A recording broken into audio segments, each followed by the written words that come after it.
Good morning, everyone. Thank you all for being here to this ARIN and ARIN Caribbean Forum 2021. Before we begin, I would just like to give you, my name is Claire Craig, and I'd just like to give you a few housekeeping announcements. First off, you will note that if at the end of the session, you will be asked, at the end of each session, you will be asked to contribute your questions. Please do so in the Q&A section. If you wish, you may also raise your hand so that you can give your question or your contribution verbally. Remember to keep your comments polite, short, and to the point. Thank you very much. Have a wonderful meeting today. I will now ask Bevel Wooding to do the introduction. Hi, good morning. Thank you, Claire. And good morning, good day to everyone, those joining us here on Zoom and those joining us on our YouTube channel and on the CaribNOG website. Welcome to this fourth ARIN CaribNOG Technical Community Forum. This year we have, in response to requests from the community, a very special focus on the issue of cybersecurity, number resource security, and generally protecting and securing the networks across the Caribbean. So the format for today is going to be a series of addresses and interactive sessions looking at various topics. First, I'm really glad to have with us as one of our featured speakers this morning, Neil Harper of the UN Office for Project Services. Neil is a Chief Security Officer there and no stranger to CaribNOG or to the Caribbean cybersecurity scene. And he will be presenting to us on global cybersecurity trends and the implications for the Caribbean. Our second featured speaker this morning will be Dr. Monifia Hewling, and she'll be looking at cybersecurity trends and implications within the Caribbean and giving us a sense of the landscape that we're addressing. Between those feature addresses, we'll also be looking at some hands-on presentations to give us practical tools and practical knowledge into some of the various techniques that can be applied to networks. First up, we'll be looking at securing number resources with a team from ARIN and from LACNIC, and they'll be dealing with RPKI, IRR, and internet number resources, what you need to know and what you need to do. And then we'll also have a special session on securing the root being hosted by David Soltero of ICANN, and that will be looking at root server instances in the Caribbean. Again, under the sub-team, what you need to know, what you need to do. All of these sessions today, including the deep dive session at the end, looking at specific strategies for combating malware and ransomware, all of these sessions are designed in response to feedback that we've been receiving from our growing CaribNOG community. As many of you know, this has been a peculiar last 12 to 14 months across the region as services have been pushed online and companies and governments have been pressed to digitize more of their offerings. It has put a particular pressure on network administrators to ensure, while they're meeting these demands to get things online urgently, that attention is also being paid to the securing of these services and the networks that they run upon. And that's what we have been responding to as CaribNOG, and that's what the community continues to put a spotlight on. So this fourth ARIN CaribNOG Technical Community Forum is designed for you. It is designed to address the peculiar issues of Caribbean network administration in these times, and it will allow us all to continue to network for the greater good. Up first will be our feature address speaker, again, Mr. Neil Harper from the UN Office for Project Services. And I've invited Neil to speak to us all about what he is seeing from his vantage point, looking both at what's happening on the global landscape, but also with an understanding of what the implications are for the Caribbean. And so I would like to invite at this point, Neil to join me on screen so that we can get this year's forum on the way with his feature address, Global Watch, Global Cybersecurity Trends and Implications for the Caribbean. Neil? Yes, sir. For some reason, I can't start my video. Yes, you can. Give it a try. No. There we go. Nice to see you. Really glad to have you on this year's ARIN CaribNOG Tech Forum. Looking forward to hearing your words. And I know, based on some of the feedback I got, that there is keen interest in getting insight from you on what's happening around the world and what the implications are for the Caribbean. So over to you, sir. Perfect, perfect. So I'm very happy as always to be involved with anything that CaribNOG is doing. I've spent quite a bit of time engaging and supporting your work. So I'm gonna speak just briefly about some of the trends that we're seeing on a worldwide stage. How these trends impact the region. It's gonna be a very short presentation, but feel free to ask me any questions after. So I think the first trend is digital and transformation. And you spoke about previously how in the last 12 to 16 months we've seen a really massive and disruptive change worldwide, impacting businesses and as well as other types of organizations in terms of the rush to digital transformation. And this is to support the fallout from the economic downturn, to drive profits, as well as to respond to the pandemic. Also, it's around how do organizations meet the needs of 21st century consumers as well. And this is consumers of products or services, whether this is in the private sector or the public sector. And you're seeing as well, it's for the public sector particularly, it's actually part of their financing obligations as well from the International Monetary Fund, where you're seeing countries who are borrowing money or entering into agreements, they have to meet certain digital transformation requirements to drive efficiencies into the public sector. We're also seeing the regulatory requirements increasing as well around privacy laws, data protection laws, e-governance laws, different types of requirements being set up on organizations to force them to move towards digitizing their businesses. But with this comes a number of risks and threats from the perspective of, how do businesses move from a traditionally offline business to an online business, and how do they do it with the resources that they have in terms of human resources, in terms of budgeting constraints, and how do you deliver these online services and products securely within a very complex threat landscape.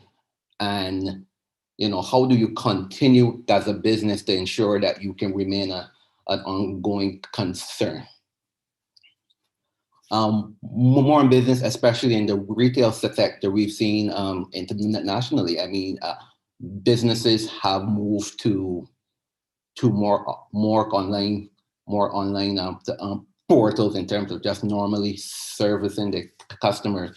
Then they have to look at what are the burdens that we have to respond to from a privacy perspective. That means that you totally have to implement a privacy program, which is by no means simple. It takes a lot of resources, a lot of time. It actually changes how your business is run from a people, process, and technology perspective. So it increases the amount of money that you have to spend on technology, but you also have to spend it on the specialists.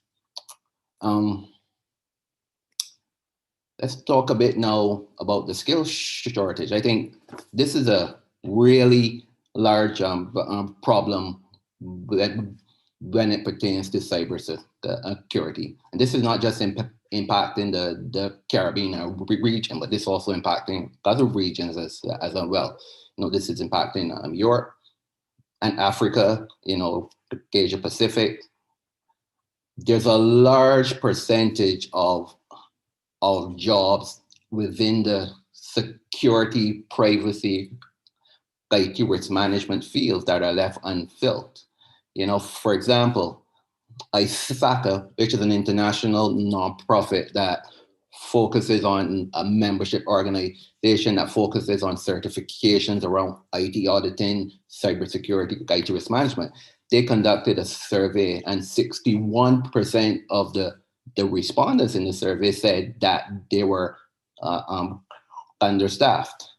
Cybersecurity Ventures, which is another international nonprofit, Cybersecurity Ventures has predicted that by the end of 2021, there'll be 3.5 million unfilled jobs in security.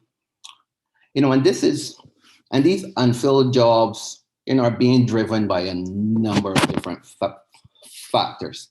One key factor is the migration to the cloud, and migrating to that shared responsibility approach, where organizations are seeing that their traditional security solutions, which have been designed for on premise, they don't work, or they provide limited functionality in a cloud environments. And you're seeing whether it's how do you use firewalls or load balancers in a cloud environment? How do you do privilege account management? How do you implement a zero trust environment? How do you secure cloud storage, especially in terms of data leakage, in terms of digital rights management? And there's so many different impacts on businesses, and there's just not enough persons available. And these can be persons who are just not trained. These are persons who have to retrain or upskill. And this is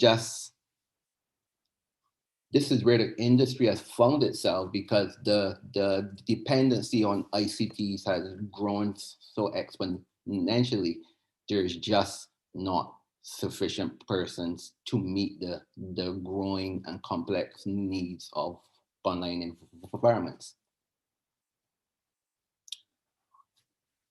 I want to touch a bit on budget constraints. And these budget constraints, impact businesses in a number of different ways. So in terms of the budget constraints, we're seeing that a number of businesses, despite all of these attacks, these the supply chain attacks in terms of advanced, persistent threats, different types of threats and breaches, we're still seeing that a number of businesses are not spending sufficient money or paying sufficient attention to cyber threats. And it manifests itself in a number of different ways.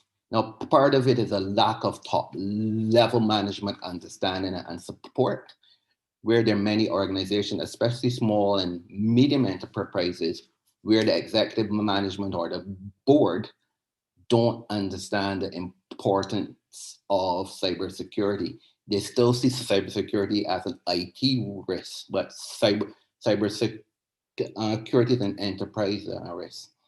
It affects a business from a operational, a financial, a reputation, a number of different risk perspectives. So you're seeing from where top level management just doesn't understand cybersecurity, and as such, they don't see it as a priority in investment. Back to the skills shortage discussion, where you're seeing a number of cyber professionals as well, we really don't understand what's needed from them in a consistently changing environment.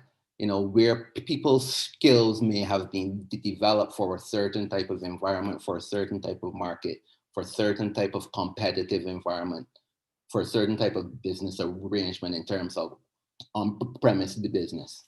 And where their skills and their understanding really doesn't meet the needs of the business in terms of how it manages the cloud environment, how it manages its different type of risks and meeting those needs of its customer base. Again, around cyber security skills shortages as well. You're seeing in developed countries, UK, looking at the European Union, the United States as well, where countries have developed workforce plans, how they intend to develop the skills to address the cyber threat landscape. So there are actually plans that are built into their national cyber security strategy, where they're looking at workforce across education, developing bachelor's and master's at the universities. They're also looking at training centers to train more cyber experts. They're looking at devising certain cyber rules, understanding what cybersecurity rules are needed to support economic growth. And that's something that we're not seeing a lot of in the Caribbean region. Like we see a lot of discussions within groups about cyber skill sets and developing the workforce, but in terms of actually creating a department or a focal person or attributing a national resources, whether it be people, process, or technology, we're not seeing this in the Caribbean region, and not just in the public sector, but in the private sector as well. This has a negative impact on trust, which is an underpinning virtue of moving to the digital economy. I want to touch briefly on the threat landscape. I think we've seen in recent times, whether it be the forced adoption of remote work due to the pandemic, the continued move to cloud, and supply chain attacks, and other types of micro and macro risks that we're faced with. The threat landscape is much more complex than it has been before.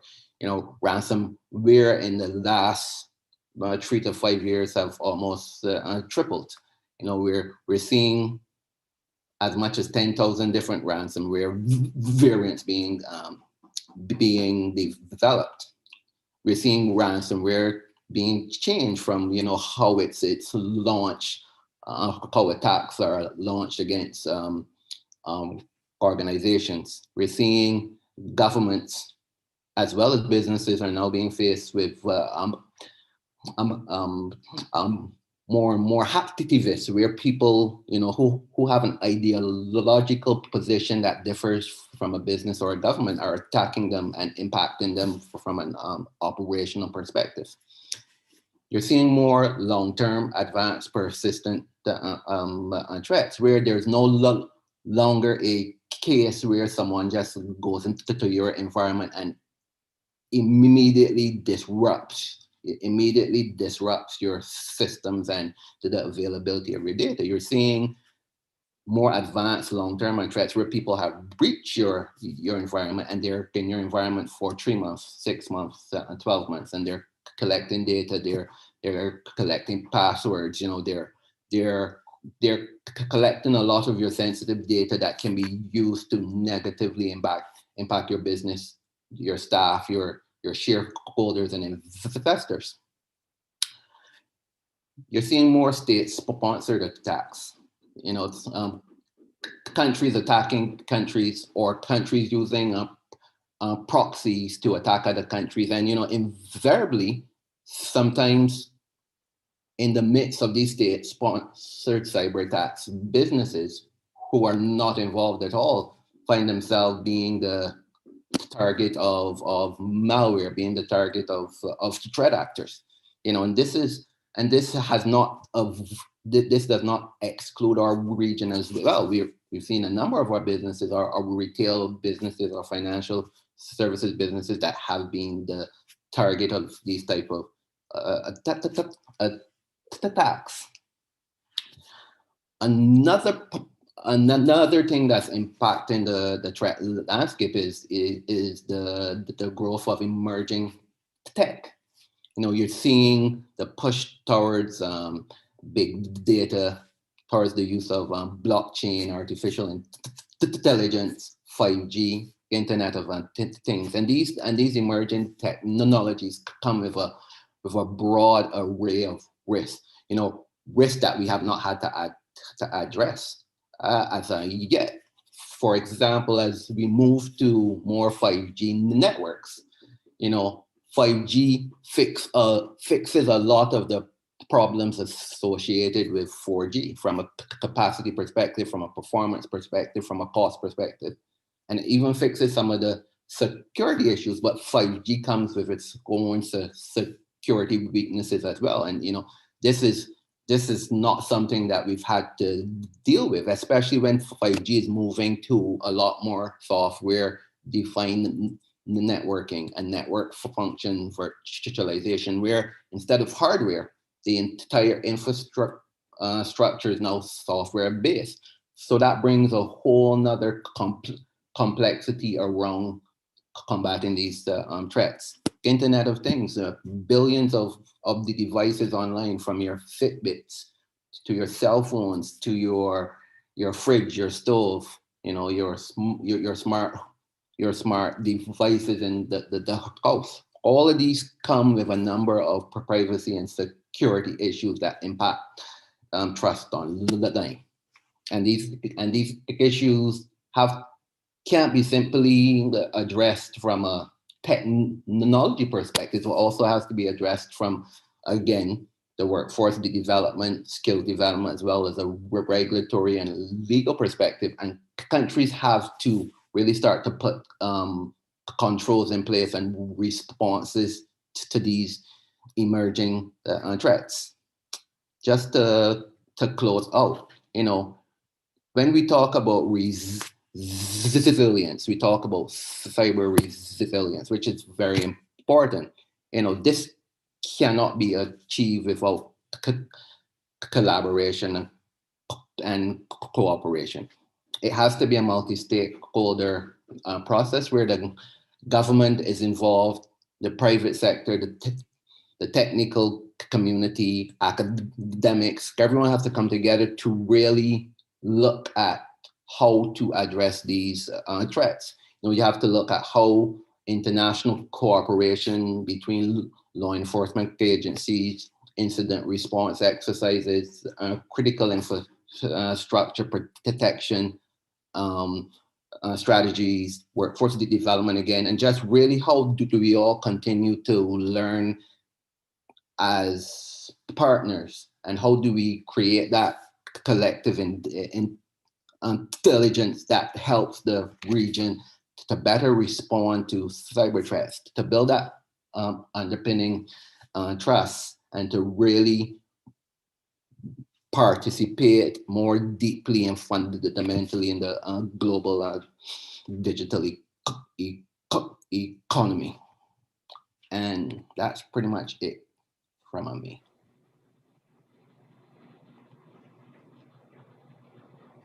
Thanks so much, Neil, for this very enlightening and informative presentation.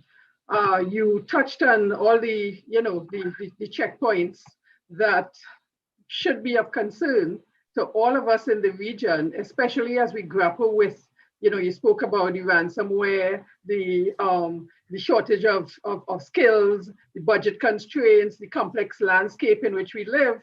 And for many of us, we may see these as global challenges, but at this point in time, it's so important for us to come up with our local responses to these global challenges. So there are a couple of questions in the chat, which I will just throw out to you right now. The first one is from Rodney Taylor, the SG of the CTU. And Rodney is saying, the recent Colonial Pipeline ransomware attack is an indication that cybersecurity is also a huge problem for huge corporations with the resources to protect their data. Clearly, it will be a bigger problem for SMEs in the region that do not have the skills or the money. How can these companies work collectively to pool resources to address this problem, even if they are competing in the same market space? Are there any useful models out there? Yeah, I've been a big proponent of national cooperation frameworks, and these are broader multi-stakeholder frameworks where you bring all the stakeholders from the key industries, and you bring all their inputs, their knowledge, their particular concerns, and you use that dynamic to build on trust. Because if people are going to share sensitive information about the businesses, they have to build trust. But it's also about building not just interpersonal trust, but building a knowledge-based trust, where people are contributing their knowledge and their competencies to responding to these cyber threats. I also believe in industry-specific type of collaboration as well. I believe banking. I think, for example, banking, there should be a banking group who meet on a monthly basis to discuss cyber threats, emerging threats, how to discuss best practices, exchange information on technologies that they're using, and to support each other in developing risk responses. Because while you may become competitors, you're faced with the same risk, and there's a lot of learning that you can take from those type of collaborative agreements. Right. Really, really, yeah, that is so true. I really like, what you said about the need for the multi-stakeholder type response.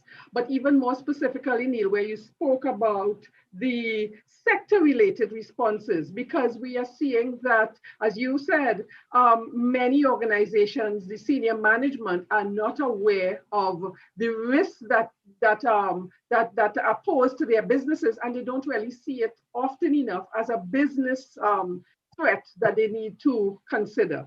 Another question here from Janelle Lake, and she's saying, noting that businesses differ from one to the next, what is generally considered the sweet spot along the lines of percentage of annual budget And I guess it should be to be allocated to cybersecurity.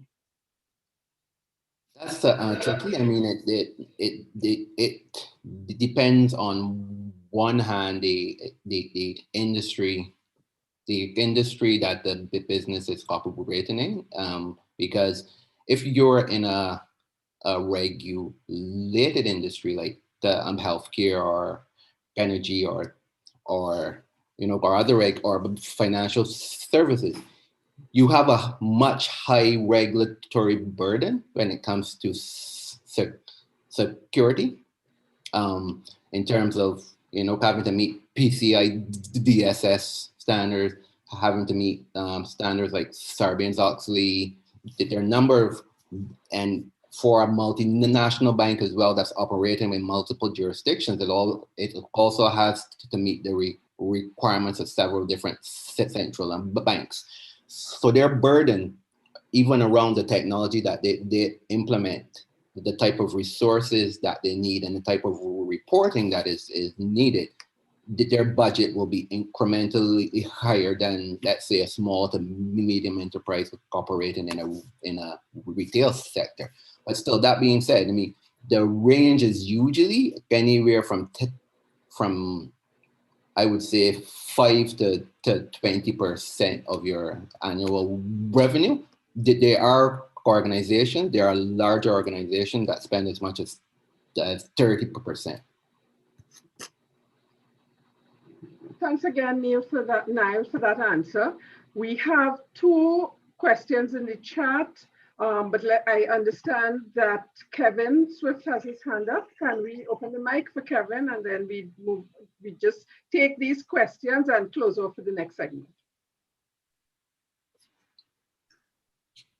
Hi, thank you very much, Claire. Good morning to everyone. Good morning, Neil, for that wonderful presentation. I'm always excited and elated to hear you speak about cyber issues, cybersecurity. I wanted to touch on the other side of the coin. You mentioned it in passing, the data protection, privacy issues. And well, you know that there are these 2 major camps when it comes to data protection and privacy. The European case, where you have the right to be forgotten as enshrined in that law. The US that uses or treats personal data as this currency. That's the personal data that you can collect from social apps and other platforms. And it's a currency that is used to fuel business innovation.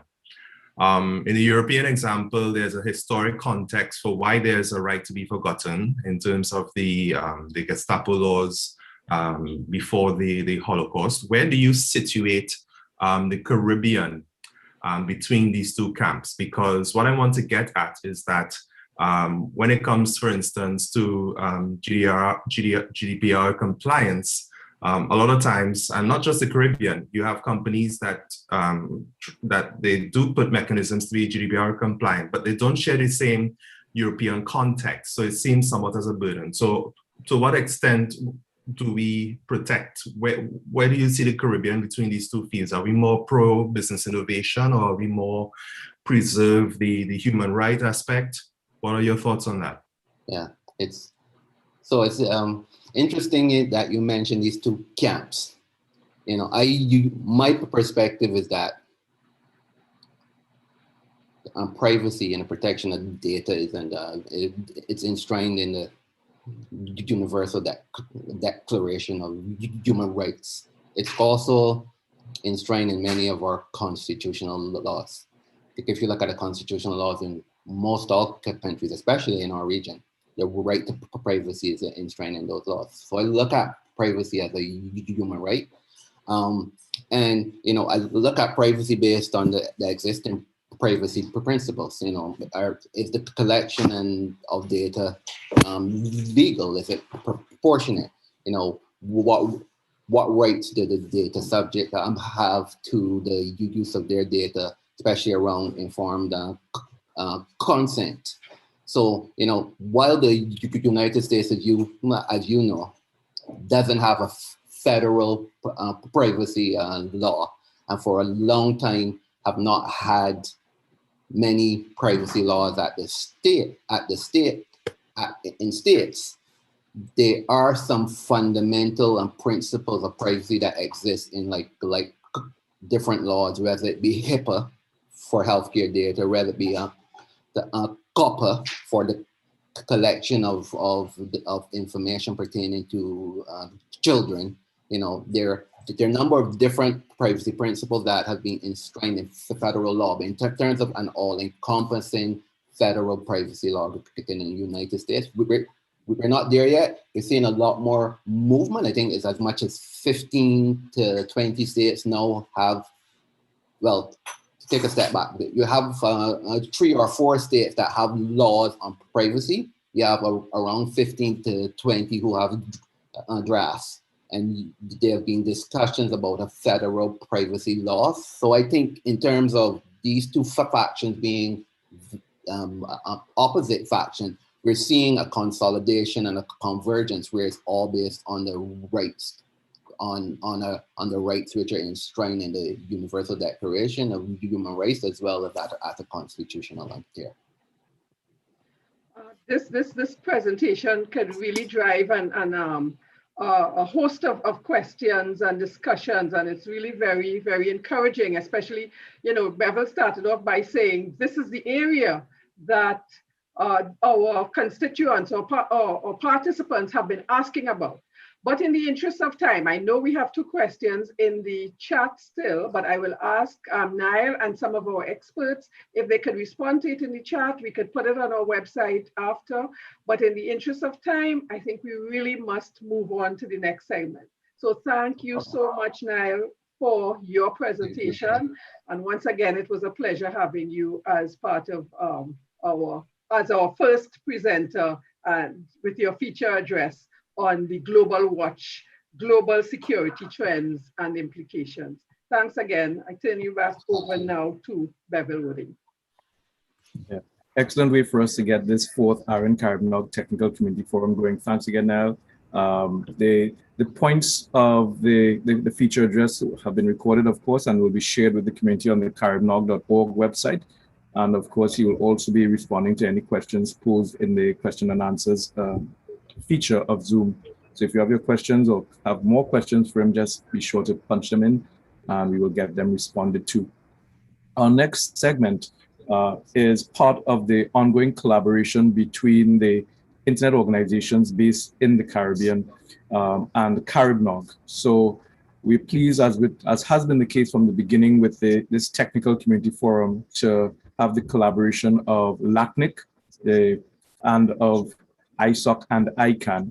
And together we've been discussing ways in which we can facilitate the development of the technical resources in the region, the human beings who are responsible for running the networks. And many of you would have heard in CaribNOG often the whole issue of the importance of our human network to support our computing networks.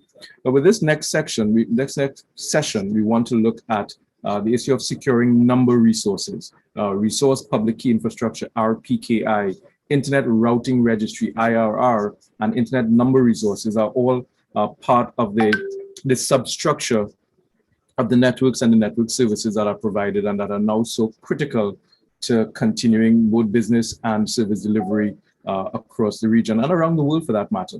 And so it's very important that network administrators understand how to use and take full advantage of these aspects of the network architecture. And so in this session, Securing Number Resources, we'll have ARIN and LACNIC working together to give us insights into these important number resource tools, RPKI, Resource Public Key Infrastructure, Internet Routing Registry, IRR, and Internet Number Resources. And they will be presenting in a tag team format. And I will hand you over now to Mr. Mark Costas from ARIN, the Chief Technical Officer at ARIN, Chief Technology Officer at ARIN, and he will introduce the team that will be presenting in this session. And of course, as many of you know, Mark is no stranger to all things CaribNOG and all things ARIN. So he will also be sharing some of his own remarks concerning this year's Technical Community Forum and the need to ensure that we keep a very strong focus on network security. Mark, over to you. Another panelist, feel free to turn on your video so that we can see you all as Mark introduces you. So that would be Brad, Carlos, and I think John is also on it. John, if you want to show your face, that'll be really good for them to see you. and let's get this session going. Securing number resources, an ARIN LACNIC collaboration to present to the CaribNOG technical community. Over to you, Mark. Okay, great. If someone can let me turn on my video, otherwise Yep. it's fine. I did take a shower today. All right, now that you've tried that, we can get your video. Yeah, so it's one of the glories of working from home, right? You don't have to take a shower when you first get up in the morning. You might even be able to keep that Zoom camera off for a while. So anyways, I'm Mark Osters. I'm the CTO of ARIN. And what I'd like to do is introduce you to both John Worley, who many of you have met before, and also introduce Brad Gorman, who is our product owner for routing security that we just hired on. And what I like to talk about today is how ARIN has changed. ARIN has changed in a big way. It used to be this place that you would get internet resources and then you wouldn't really have to worry about them again.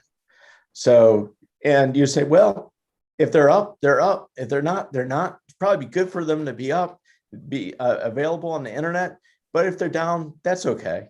It's not a big deal. They're not core to my mission as being an internet service provider or enterprise or some other organization that's on the internet.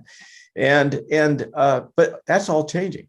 And it's changing because routing security is getting to be bigger and bigger and bigger.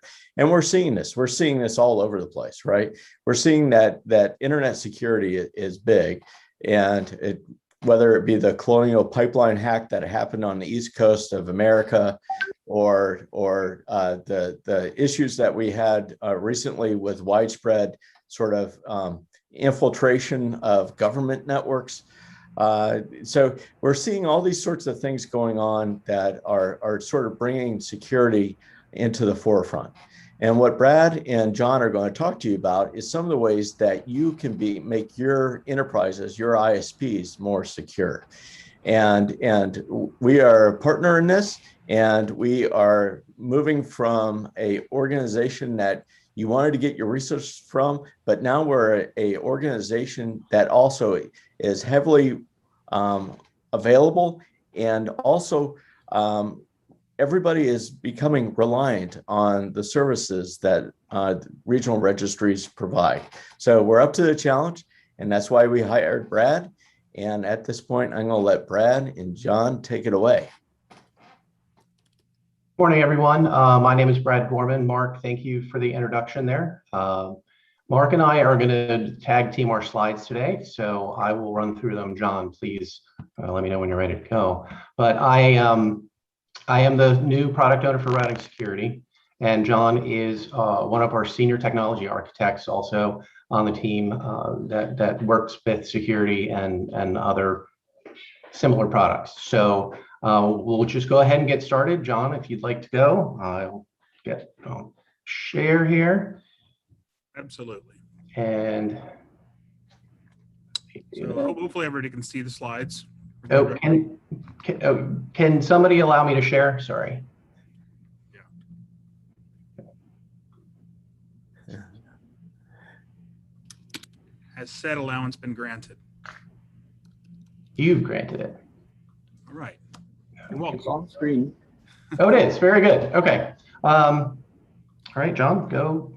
Sure. So we're going to talk today about security at ARIN. And as Mark noted, the presence of Brad as a senior product owner of routing security should speak to the importance it's taken on within the organization. He's really heading up our efforts in this area. So I'm going to talk a little bit about address autonomy. Bevel, you may remember some of this content. Bevel and I did a barnstorming tour several years ago of the Caribbean. And it's interesting. A lot of what we did there was talking about resilient networks, autonomous networks.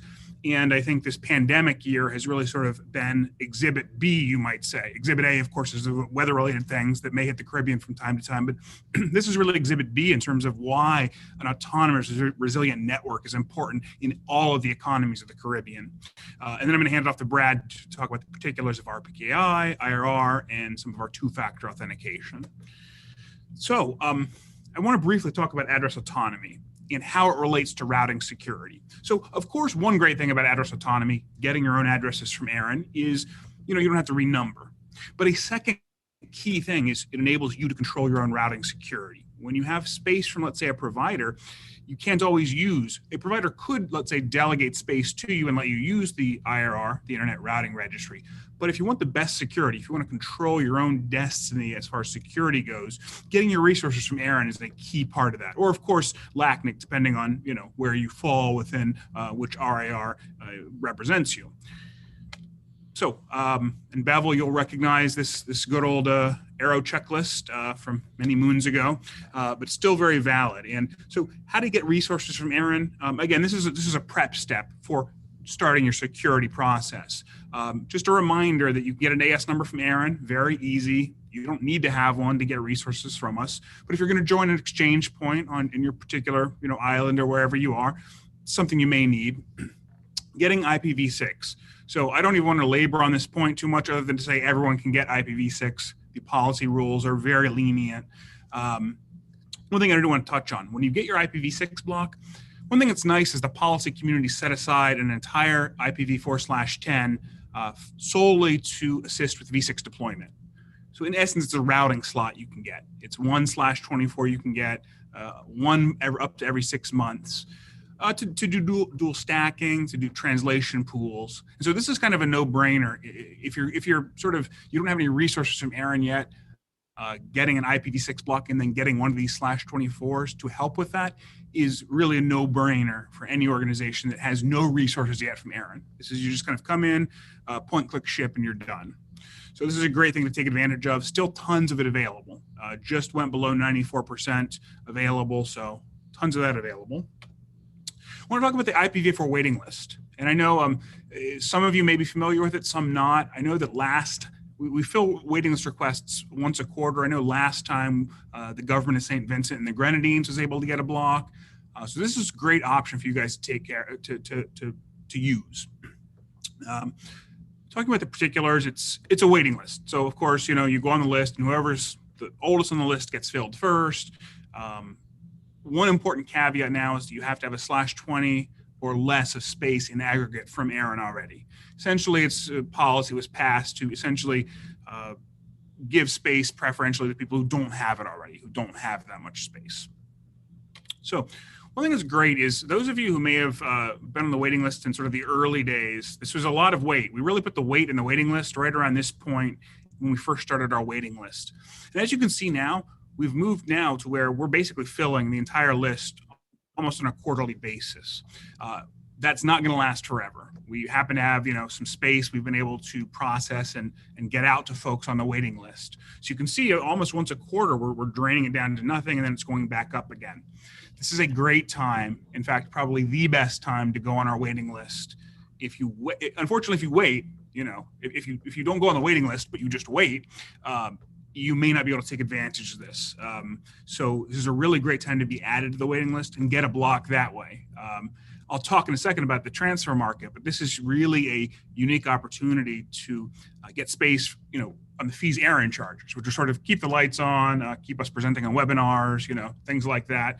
And so this is a really great opportunity to go on that list. Just showing you some of the statistics. We filled at this point close to over 2,300 requests, which is amazing. As you can see, the last one we filled waited just a few days.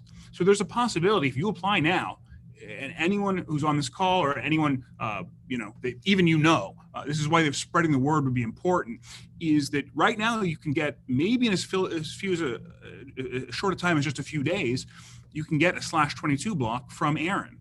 So this is a time to take action if you need IPv4 space. And let's be honest, who doesn't?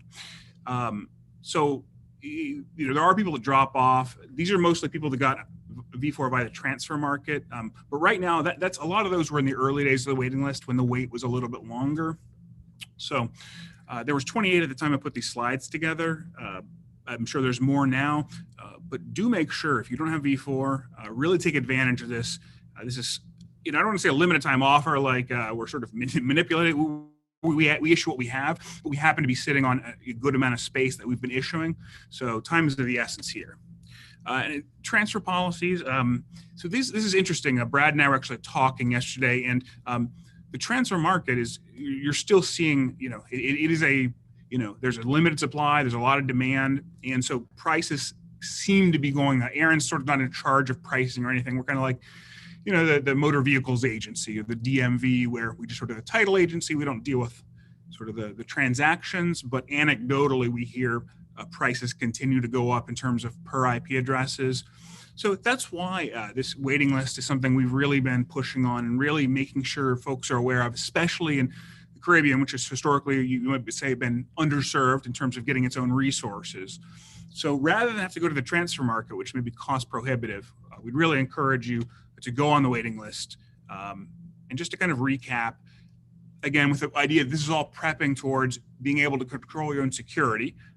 Get an AS number if you're going to join an exchange point. Happily, a lot of Bevel's work is involved kind of pushing the idea of exchange points and other sort of infrastructure things happening. Get your V6 block. Very easy. Basically, you just have to show up and say, I'm here, I'd like V6, and we will help you get it. Extraordinarily easy. So easy. I've taken all the slides regarding V6 because it's so easy. You don't even need a slide about it. You just show up and say, I want V6, we'll help you.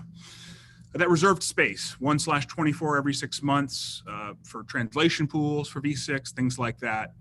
This is a no-brainer right here. Anyone who needs resources, who doesn't have resources already, get an AS number if you need one, get V6, get your reserved /24. That's all very easy and can be done in, just a space of a few days, a week or two, very easy. And do go ahead and go on the waiting list if you need space right now. It's a really unique option, a unique opportunity.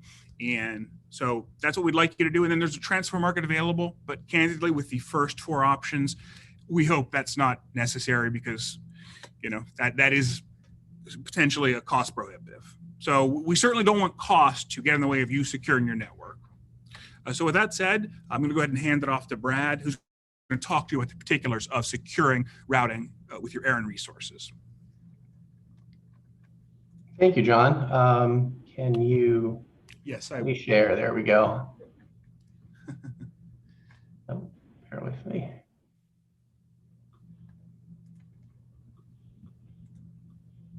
All right, hopefully everybody can see that now. I can see it, and by proxy, I suppose everybody else can. Thank you very much, John, for that confirmation. Again, hello, everyone. I'm Brad Gorman. I'm going to talk a little bit into the topics of RPKI, IRR, and brush on our two-factor authentication option here at ARIN. Both of these main topics, there is a lot to them. It is a much deeper subject, and if you have questions, I will be adding some helpful links that I have found, and hopefully you find as well, that will allow you to research some of the topics more deeply. Or please feel free to reach out to me or the team at ARIN, and we can help you with any of the questions that you might have. So, Routing Security 101.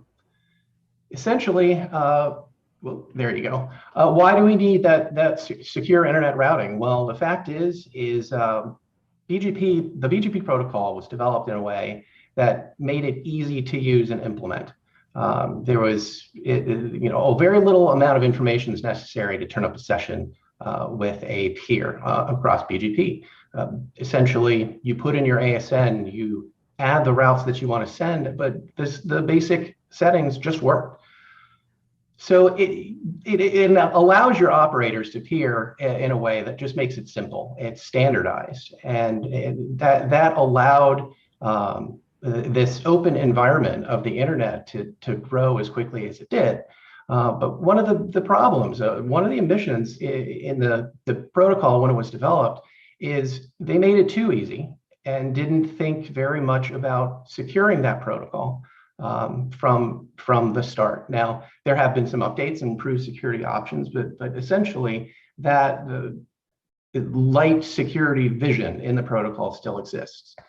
So as the internet grew, it's a platform that shares data, makes it easy, and the proliferation of that data across the internet happens so fast. And the internet is important to so many aspects of our daily lives, whether it's our email, whether it's our phones that we carry, whether it's the television that we watch, over the top information. The critical nature of the internet just helps us in our everyday lives. But businesses, of course, quickly realized that this new way of communicating with their environments or with their customers, with the people who are on the internet, was just a new aspect of how they could get customers into their store, in this case, virtual stores. But they knew that not only could they talk to their customers, they could make money this way. So early on, the internet was so small that most network engineers at the time knew everyone who was connected to the internet. They could even make a map of the internet or draw it on a whiteboard or put it on a piece of paper. It was so clear and so easy.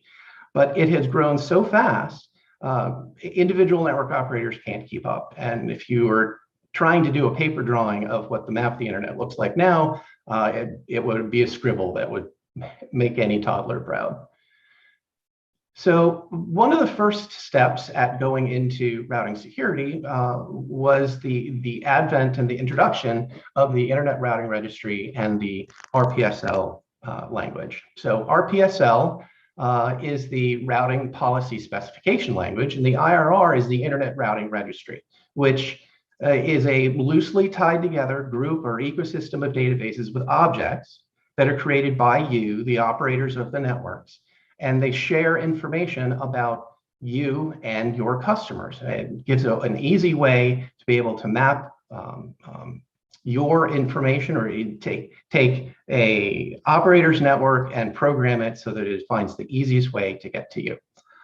So RPSL was one of those things that made it easier to configure. You could pull that information from the IRR, add that configuration to your routers, and make decisions based on routing policy to get to where they wanted to go, where you needed to go. When RPSL and the IRR came together, it was very well received. This new way of securing your routes or your information across BGP was welcomed with open arms. But since that time, the growth was so fast and engineers could no longer pick up the phone and call who was on the other side of the internet. What ended up happening was information and data accuracy was sacrificed for the basics of we need to get online and just make it work and move on to the next thing. So there are challenges with the IRR. The IRR has 20 or so individually maintained global registries that are not authenticated. There is no way to make sure or confirm that the information that's in them is accurate. And what's happened is over time, with the growth of the registry, many of the records called objects have become obsolete or are questionable whether the information is accurate or not. So without those means, without the ability to authenticate or have records that are confirmed to be genuine, you can no longer use or rely on the information in the IR as being accurate or valid, and it makes it less useful when you want to go create your routing policy. And as an example, the ARIN non-auth database contains more than 60,000 objects.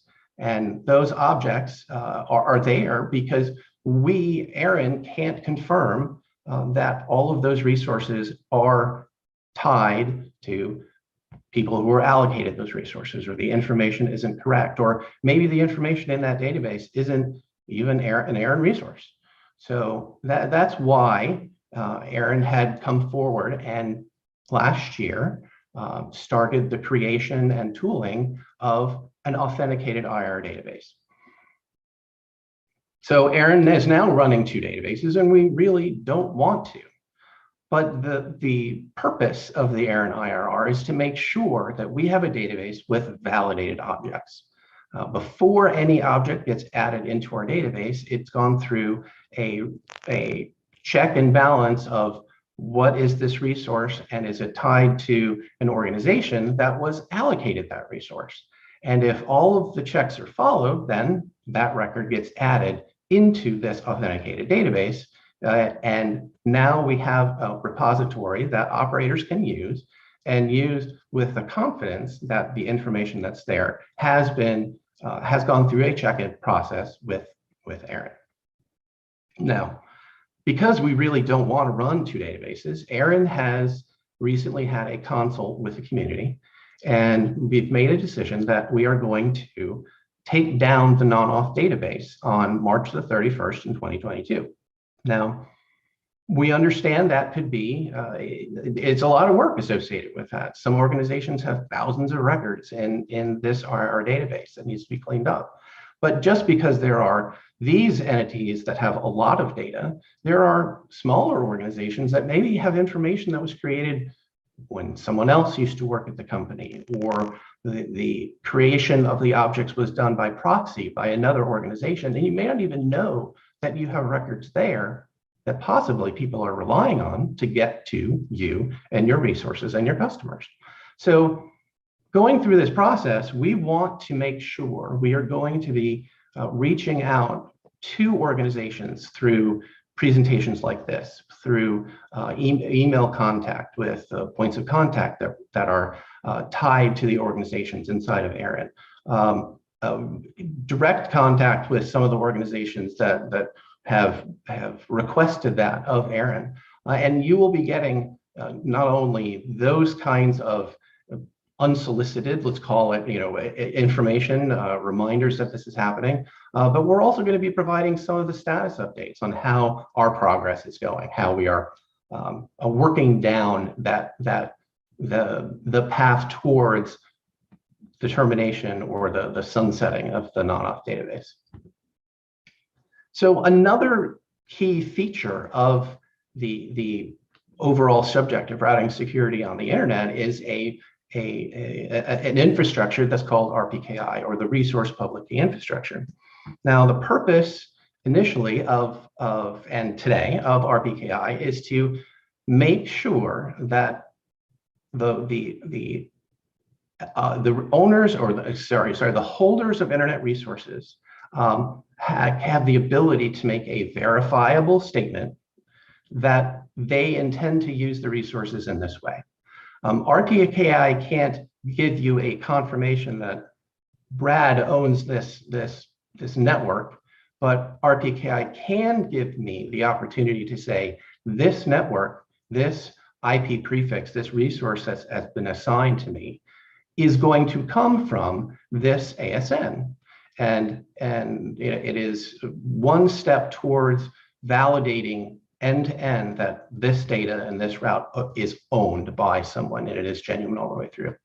But RPKI is a system that's driven by the open source community who is writing software. The router vendors have to key in their code to use this new method of sort of an out-of-band information gathering and sharing that is independent from the BGP protocol itself. And on top of vendors and the developers of the software, all the RIRs are participating, and RIRs have a very important component in this, in RPKI. So RPKI is meant to make the internet routing more secure. I touched on it a minute ago. It allows the legitimate holder of a block to say, this is the AS that this block is going to be coming from. That process or that method, that message ends up creating a cryptographic object called a route origin. The message that is given is made and identified as a route origin attestation. You're making that statement that this is mine. The ROA is created by you, the organization, and is sent to one of the RIRs, the RIR that maintains that resource. And that RIR will check. It does a cryptographic signature from you, the organization holder and resource holder, with the RIR, make sure that all of the information is correct, and you get a certified package back saying your ROA is authentic. Here is your security certificate, and it is now usable by network operators to say these statements are valid, and you can make decisions based upon them. So there are certainly more terms in RPKI, but basic building blocks of RPKI and the acronyms and the things that are important to know. Route origin attestations, I touched on that.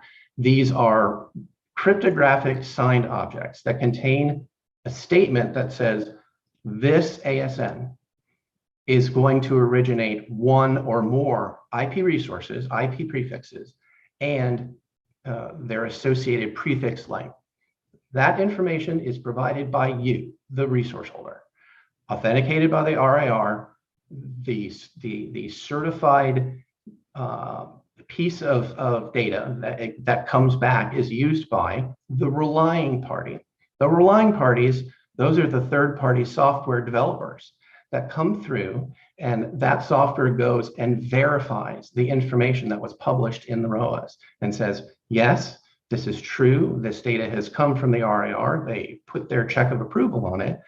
And the RP, that software, turns and says, this is valid, and I am going to provide you a validated ROA payload. And that payload says this prefix contained within this ROA is good. The next step would be an operator that goes through and says, I'm going to take these VRPs that the RP has created for me and compare it to a route that I'm hearing in my BGP routing table. That process is called, that goes through where you line those things up, is called route origin validation. And that is the key component of how RPKI works right now. Route origin validation essentially says the prefix that is being announced should be coming from this ASN. And if it doesn't, there might be a problem. So what is the next step that needs to happen? Your router already has this information, and your router is comparing it to the BGP table. If that route matches all of the information that you've pulled from the information from the RP for those VRPs, if the ASN matches the prefix and matches the mask length, that route is classified in RPKI as RPKI valid. Makes perfect sense. You take that, you can make a decision on that and say, I'm going to add this and this path is good. When information comes to you and the VRP says one thing and the route that you're hearing in the table is not an exact match, whether it's the ASN is different or the mask length is different, that is classified as invalid. So because there is no one-to-one match, there is a question as to whether this ASN that is originating this route is genuine. So again, you can make a decision on hearing or seeing an invalid route and decide whether you want to accept it and put it in your table or drop it and say, somebody told me verifiably that this isn't right, so I'm going to take it away. The last step or the last route classification you have is a route not found. And that's exactly what it sounds like. You have a route in your BGP table. You have not received or pulled any information from the RPKI infrastructure that says this route should be coming from this ASN, which means I have no idea whether this is good or bad. It is not found. Now, you can make a decision on, or you can take this information and make a decision upon it. You can drop it, you can pass a route, you can give some form of differing security posture on a route that comes through. But essentially, it is another way of validating or verifying that what you're seeing is true. The people who are saying it are the ones who should be sending this information out. But you don't currently have to make any decision upon that. You don't have to run RPK on your boxes.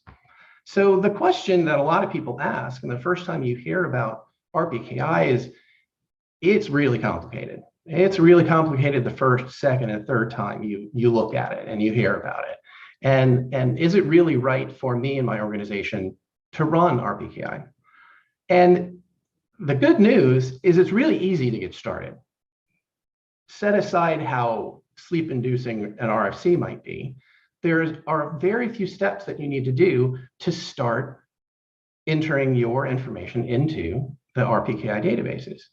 The first thing you do is set up a ROA, and it's very easy. In ARIN, we have two different methods of creating it. You can use our API, but the most simple way is go onto the ARIN website. There are only a very few number of steps that you need to take to be prepared, and then it's a few clicks and a few bits of information entered into the website, and you've created your ROA. ARIN will do its check and say, all of these resources are yours, everything is valid, give you that certificate that says everything is good, you're ready to go. And that information is now readily available to any of the RP software packages out there to say, here's your realm. From that first step, there are many further layers of complexity that you can go down towards into RPKI. But like I said, you don't need to configure your routers to make decisions. You don't need to do or have a sophisticated policy in place to start participating in RPKI. All you need to do is create a ROA. If you create a ROA with your resources in it, and everything lines up and is correct and makes it into the database as certified, anyone can see your information, can get a hold of your resources and verifiably say, this is right, I'm going to accept this, put it in my table, and your network is there. That, by virtue of it being there, limits the opportunities for anyone to make a human error or someone with more nefarious purpose to try to hijack or otherwise mess with your route and disrupt your business, disrupt what you want to do, what your purpose is for owning this IP resource. And the fact is these are your resources. You want to make sure that they're safe. Whether you are running a business or these are used in your enterprise, you don't want to have this information being questioned for its validity. So one of the things that the community is asking for, we suggest, we recommend, but when you go through and grab your resources or get a hold of your resources, you've paid for them, they're yours to use, but you want to make sure that they are not otherwise compromised or marked as something that people don't want to accept as being valid. So the fact that you can create your resources with ARIN,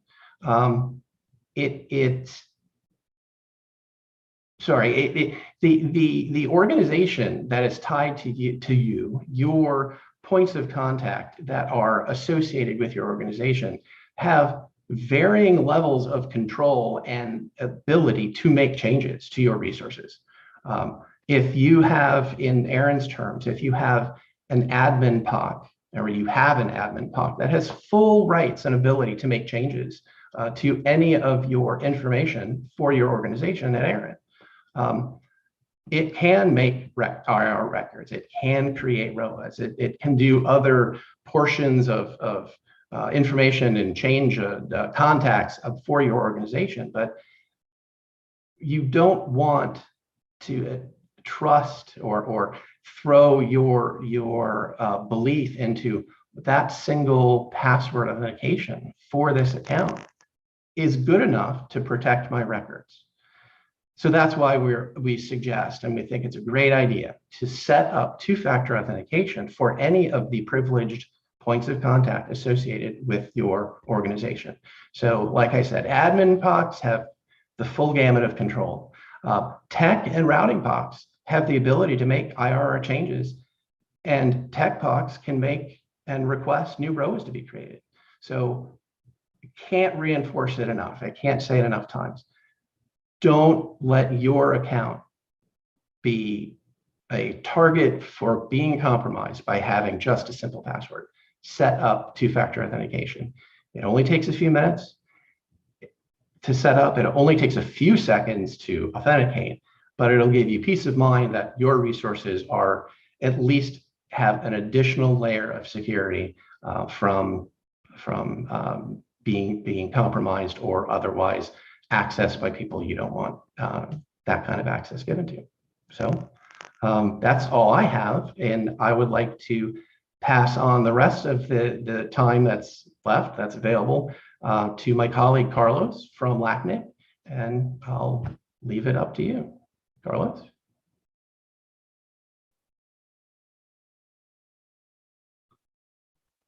Thank you. Thank you very much. I locked my screen. I just moved my mouse to the corner. I got locked out of my computer. Sorry about that. So thank you very much. So thank you, Mark, Brad, and John for actually giving some of your time to me. My intention is I'm not going to repeat the concepts that actually Brad explained very clearly. I'm just going to comment on how LACNIC tackles some of that. And I'm going to make a couple of announcements. So let me try to share my screen.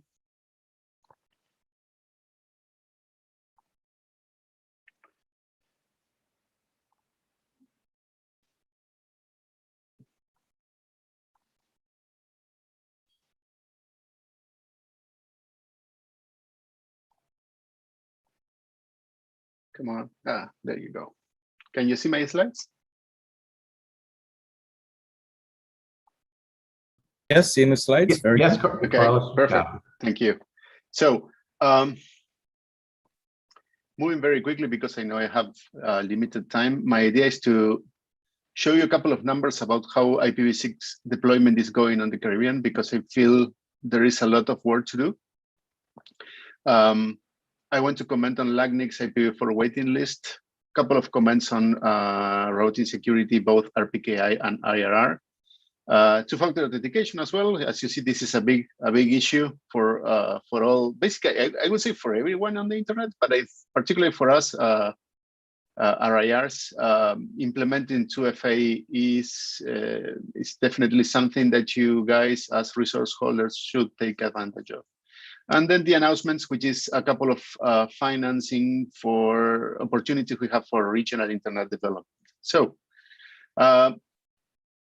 you guys know that there is, I don't like the word border because it implies some form of, conflict or something, but there is a division within the Caribbean between the territories that fall within the ARIN service region and some territories which fall under LACNIC's service region. This is a list that I prepared very quickly. Basically the Dutch islands plus the Spanish-speaking islands, Haiti, Trinidad, Belize, Suriname, the French Guiana, and Guyana are within LACNIC's service region. This means that basically if you want to acquire your own number resources, you have to come to us, to LACNIC, to request your resources. LACNIC, even though most of our territories are either Spanish speaking or Portuguese speaking, we do conduct business in English, so you are very welcome to send your tickets or requests in English as well. So IPv6 in the Caribbean. This is a slide that I prepared for a presentation I gave last week at the LACNIC event. We had our one of our 2 annual events, sadly on Zoom and not on some Caribbean island. Actually, one of our last in-person events was in the Caribbean. It was in the Dominican Republic in 2019. So these numbers are really hot off the press. These numbers come from measurement of internet users that our colleagues from APNIC prepare. And You can see on the right a list of economies in the Caribbean. I use the word economies because not all of them are countries exactly. Their political status is different. And the thing is, for our measurements, it doesn't really matter whether their political status is. So you have Puerto Rico, Guadeloupe, Trinidad, Martinique, St. Martin. The Dominican Republic are have the highest numbers in the Caribbean. Although you can see there is a huge difference between, for example, Puerto Rico in this table and the Dominican Republic. Trinidad is one of my favorite examples of how the run out of IPv4 really can hurt business, and you may be forced to use IPv6 sooner than later. These 5% of users who are using IPv6 in the Caribbean roughly translates into 1 in 20 internet users in the Caribbean. Comparing to the world we have in the Americas, counting the United States, we have roughly 1 in 3. And if you go to the world average, you have 1 in 5. Sadly, the Caribbean is a bit behind on this, and I really think there is a lot of work here to do. And please come to us if you need any help. We have training, we have other opportunities. And as my colleagues from ARIN said, getting IPv6 is really easy. So please get your IPv6 as soon as you can. So we have also an IPv4 waiting list.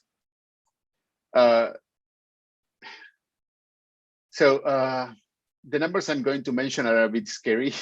Right now we have 500 tickets in the waiting list, which is actually more than that, like close to 540 or something like that. This is a significant number, and we are assigning IPv4 resources when we recover them for some reason, because, for example, some company goes out of business, or some other space is recovered, or some spaces return. Almost no returns occur within LACNIC. I've seen very few over the last years.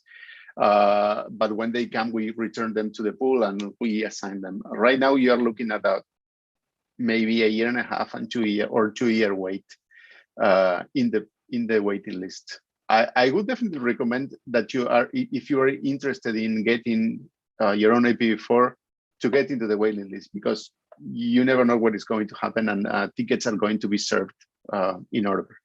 So the good news for IPv4, or for those who need IPv4, is that since the last year, now it's close to a year actually, we have a transfer policy within the region, both for intra-RIR transfers. I mean, that is transfers of IPv4 between organizations based on the region. But we also have a policy that allows inter-RIR transfers. So it is possible for you to get IPv4 from other region and transfer into LACNIC. There are a number of brokers that are now active in the region, because actually they have a business opportunity there. The IPv4 transfer market can be scary, I think, especially if you are new to the industry. So I think the brokers do a useful job here. That said, LACNIC does not endorse nor recommend brokers, so I'm not able to give names, but you can easily find them. So that is with the waiting list. Routing security tools. LACNIC has had an implementation of RPKI for a long time. It's more than 10 years old. I mean, we were one of the first RIRs to go live with hosted RPKI. But for historical reasons, since LACNIC is one of the newer RIRs, we didn't have an IRR. Why? I mean, there are, I've had this conversation with people who were on LACNIC before me, and they said that back in the time when LACNIC was created, the feeling in the industry was the RIRs were kind of finished, because the information that was in there was getting close to useless. Why? Because some of the issues that Brad described in his presentation, basically the inability of RIR operators to authenticate who has which prefixes. But that situation changed over the years, and data quality within ARIs became much better. So there was a revival of this technology, and there was some calls for LACNIC to do something about that. So we decided to do something. We didn't feel that implementing a new RIR from the ground up was really a good idea, because basically RPKI serves a very similar purpose. So what we did, we conflated both things. So when you go to create a ROA, you'll see a button that says create ROA route. Basically, what this button will do for you is basically create a ROA plus create the associated RPSL objects. Basically, we can do almost everything in this way, except for one particularly important object, which is the AS set. If you are an ISP, you care about AS set objects, and those you'll have to create them manually. You can do that on the interface, and you can create your AS sets objects. So two-factor authentication. This came in production actually last week during our LACNIC event. You go to your user profile in our members portal, MiLACNIC. It's very easy. It's just the same thing as you do with Google. You can use any authenticator app like Google's Authy. Some people like Authy. And I also tried Microsoft Authenticator. Basically, there's an document, an RFC, that specifies an algorithm for generating these numbers, and any application that will that supports this algorithm should work. You can download in a text file your backup codes. And one of the things that you can do with this, with our implementation, is associate more than one device. I would highly recommend to associate more than one device, both for security, I would say resiliency issues. I mean, if you lose one, it's much easier to recover your account if you have a second device. But we also know that there are some situations where people share their MiLACNIC accounts. So we wanted to contemplate those cases as well. So financing and funding initiatives. We have two initiatives that I would like to share with you. One is what we call Más Raíces, or More Roots. This is an initiative that LACNIC has had for close to 15 years already. We provide financing to deploy root server copies of the DNS. We have already deployed some in the Caribbean, and actually one of the first root servers copy that was deployed or financed under this initiative was in Curacao. This initiative is ongoing, and there are never enough root servers. So please, if you have a facility that can host a server and you have reasonable connectivity, please contact us. And the second initiative that I would like to share with you is a funding program that we have for basically more research projects, research and development. If you work for a university or for some research institution, please check out the call for proposals, which is actually now open. And I will highly encourage you to apply and send your research projects to this program to get some funding from us. There are many lines of work under this initiative, but there are at least 3 technical ones that have to do with routing security, DNS security, and cyber security more in general, like incident response and abuse mitigation. So thank you very much. That was my presentation, and I'm open for questions. All right. Thank you, Carlos. Good day, everyone. My name is Stephen Lee. I'm the program coordinator at CaribNOG, and I'll be facilitating brief Q&A after the great presentations by our RIRs. So thanks again, Carlos. If I can invite Brad and John back on. I think we have one question. Looks like we can do one question before we switch to our next presentation. There's a question in the chat which I guess touches on both something that John said as well as the issue of routing security. John mentioned that IPv6 addresses are now easy and routine to get. I've also heard that IPv6 allows for more secure networks. Does IPv6 really address the security gaps in IPv4? If so, what makes it more secure? Also, if an operator turns on IPv6 on their network, what additional steps or different steps compared to v4 should they take to ensure there's good routing security? So yeah, I guess John or Brad. So yeah, Brad had to drop off. Carlos, okay. I think this might be one for Carlos because it's really talking about operational security issues, and I think he is probably better positioned than me to answer that. Excellent, great, Carlos. Sure. There are two sides to this question, which is, does IPv6 solve the security gaps in IPv4? I would say yes, but it has the security gaps of its own. So I think that's I will call that a tie, if you will. But there is one side of things where IPv6 helps you create more resilient networks. It's because you need to do less, I would say, things to your network to make it work. What I'm going at is that if you want to deploy a network using IPv4 today, you necessarily need to use some form of address translation in order to share a public IPv4 address among several clients, several customers. And this introduces failure points, and this introduces a new attack surface that is not present in IPv6. So if you ask me, that makes IPv6 the winner in this one. So yeah, definitely it's not necessary that the protocol themselves is better, but rather that it helps you architecture your network in a more resilient way. Okay, got it. So the issues around RPKI and ROAS and those things would still be applicable if we're running v6 at the application layers and so on.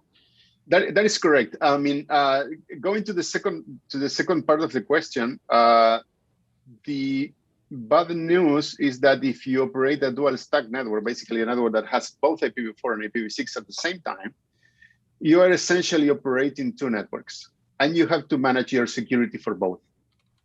This means firewall rules, this means filtering, whatever. The recommended practice, of course, is that you have a security policy in IPv4, you need to implement the same security policy in IPv6, unless you want to drive your customers and your NOG team crazy. Modern firewalls actually help you with this because you create these things they call host objects, for example, and you define a policy for them. And you say, I am going to allow HTTP or I'm going to allow SSH into this host. And then you will add all the addresses that this host has, both IPv4 and IPv6. So the software in the firewall sort of helps you implement the same security policy. But then again, if you're running, Linux with IP tables or something like that, you are a bit on your own there. Okay, great. That I think that does explain very well. And we'll continue to have this conversation. I think an important and excellent conversation today around these security issues. We want to continue in this section about securing. So we just spoke about securing number resources, and got excellent input from our colleagues at ARIN and LACNIC. Now we're going to talk about securing the DNS infrastructure, and I'm going to ask Albert Daniels, who represents ICANN primarily in the Caribbean region, to come and introduce our speaker for this, David Soltera from ICANN. Albert.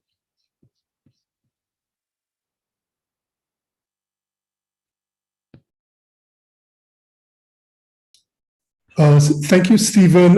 Sorry I wasn't aware that I was up for this introduction, but can you hear me clearly, first of all? Yes, coming through. Yeah, okay, great. So David has been with our IMRS team for quite some time. He's been with ICANN for about 7 years, and IMRS is the term that we use to describe what was previously known as LRoot, one of the root servers which is actually operated by ICANN. So David is a Caribbean person as well. He's very experienced and no stranger to the CaribNOG team. So we're very happy that he's able to join us today and deliver this presentation on root server instances in the Caribbean, what you need to know and what you need to do. So David, I think you're with us. Over to you. Hello. I need to have someone enable my video. Here we go. Hello, everyone. I'm gonna set up my presentation here real quick. Can you see my presentation? Yes, we can see it, David. Okay, awesome.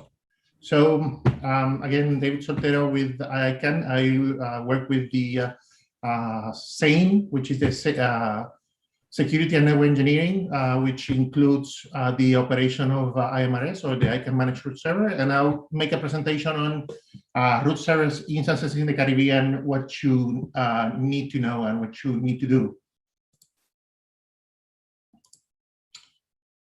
Let's start with what is a root server and where are they located. Basically, the root server is the entry point to the root server system, and it answers authoritative answers for the content of the root zone.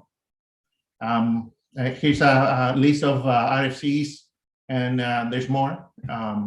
These are base. I got a little bit of history on how the root server system started. Started with a host file, and it evolved into the root server system we know, with the introduction of the RFCs by John Postel and Paul Moncapetris. Then it continued to expand it over the years, and getting to the point it is today, getting renamed to the A2I root servers.net. That's the service names, and with the introduction of multiple organizations, we have today we have 12 operators for 13 root servers. I'm just putting this here for reference. But if you want to learn more about it, there's an interesting document about the root system, server system history. It's the RSAC 023 v2, last updated on June 2020. So that'd be the most complete information on this, on the history, if you are interested. Well, here's a snapshot of how the root server instances are deployed today. As I said, we have 13 root servers and operated by 12 independent root server operators. We have about 1,380 instances around the world. And basically, the concept here is each of these root servers it's operated by, on an Anycast cloud, meaning we advertise the same network blocks from multiple locations. That's why we have 1,380 instances here, allowing for a better, more capacity and less latency and better service overall. In terms of the Caribbean, we have a few instances today. These spots are not necessarily, this is how the software aggregates. The number here doesn't represent that they're on that country, but they're in a nearby location. But it gives you an idea how we are in the instances in the Caribbean. This is all root servers. This is not only ICANN, the IMRS. Let's talk a bit about IMRS. Again, one of the 13 root servers. It's operated under the AES 2144. We use before IPv6. And those are our blocks. The DNS name label, which is l.rootservice.net. We've been Anycast since 2007. Actually was part of that effort back then. And we have renumbered our address twice. In 2007, we migrated from the 198.32.64.12 address. And in 2016, we also renumbered from our previous v6 address, although that address is still in service today. In terms of IMRS, I wanted to highlight the amount of instances in the Caribbean compared to other regions. This gives you an idea where we stand with 39 instances in the Caribbean. And those are in the Caribbean and Latin America. The 39 instances are right here. We have in the Caribbean per se, we don't have many. We have in Dominican Republic, Puerto Rico, and that's pretty much about it.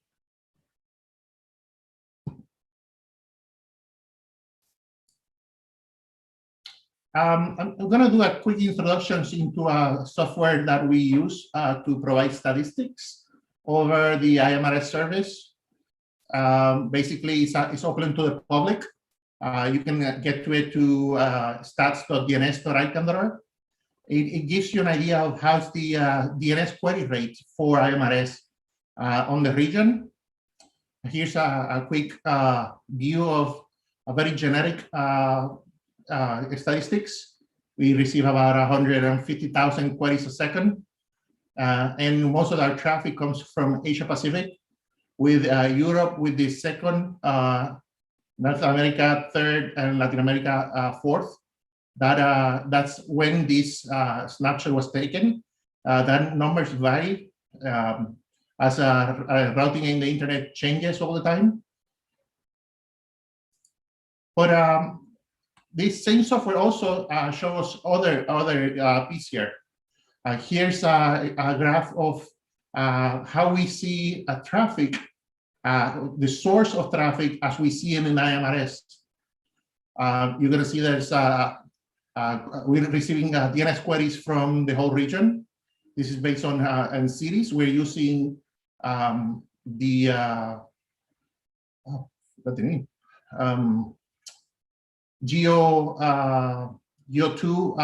Lite database provided by a third party. So it's not necessarily 100% accurate, but it gives you a very good idea of how we are. And wanted to share with you how traffic originated on the region actually is seen by IMRS instances. Here's an example. Traffic out of the Caribbean, for example, Puerto Rico, Dominican Republic, Jamaica, Cuba, and all the small islands, it tends to go to Latin America for service. Since we don't have many instances in the Caribbean, as I mentioned before, we have one in Puerto Rico, one in Dominican Republic. That means that traffic is likely going to South America to be responded, for the DNS to be answered. Here's another with traffic going to North America, well, mostly the US. You see that a lot of our traffic of the region is actually leaving the region to be answered. But it's not only Latin America and North America. We also seen traffic going to Europe. As we know, some of the providers in the region have a strong presence in some of Europe. So that traffic sometimes travels to Europe to be answered, which is less than ideal. More than just where is it going is the latency that it actually adds to that process. So you know, every time you, for example, load a website, your machine is doing multiple DNS queries, and those are all the time. As you load pages, you're loading resources that are also performing additional queries. So it adds up in the on the process to actually consume resources out of the internet, so it makes everything slower. Here's data from the RIPE Atlas project, where we see the latency in some of the islands where they have probe nodes that is higher than in other places where traffic is local.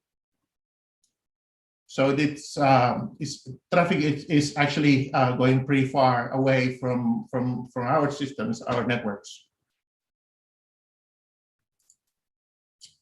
What to do? Solution: hosting an instance on your network. In our case, becoming an IMRS host. What are the prerequisites? Well, the organization will need to be willing to host one of our instances. And it has the requirements that you can actually sign an NDA and an IMRS or ICANN agreement, which is a no-cost agreement for either. So there's no money going from ICANN to the organization or vice versa. The organization must be able to purchase a hardware appliance. You need to be able to provide a hosting for that server, rack space, power, before V6 have an adequate environment for that system, cooling, all the normal stuff for hosting a server. And of course, you'll be able to establish a BGP session with us and re-advertise the prefixes we shared with you earlier, originated from our AS 2144. We also require other organizations to follow BCP 38. It's a best practice that everyone should be implementing. One thing here is we do, maybe it's not spelled out directly, clearly here, when we talk about V6, we require V6. We are not deploying instances on before-only networks. What we do work is we actually allow a commitment from the organization to not to deploy a day one. We'll give you, we allow you to have a 6 months period to get your resources from ARIN or LACNIC and start advertising V6, having V6 connectivity. So you don't need to have day one. The same thing on BCP 38. We require you to have BCP 38, but we allow you up to 6 months time to deploy it with a commitment in writing. What are the advantages of or the benefits of hosting an IMRS instance, as I showed in the graph before?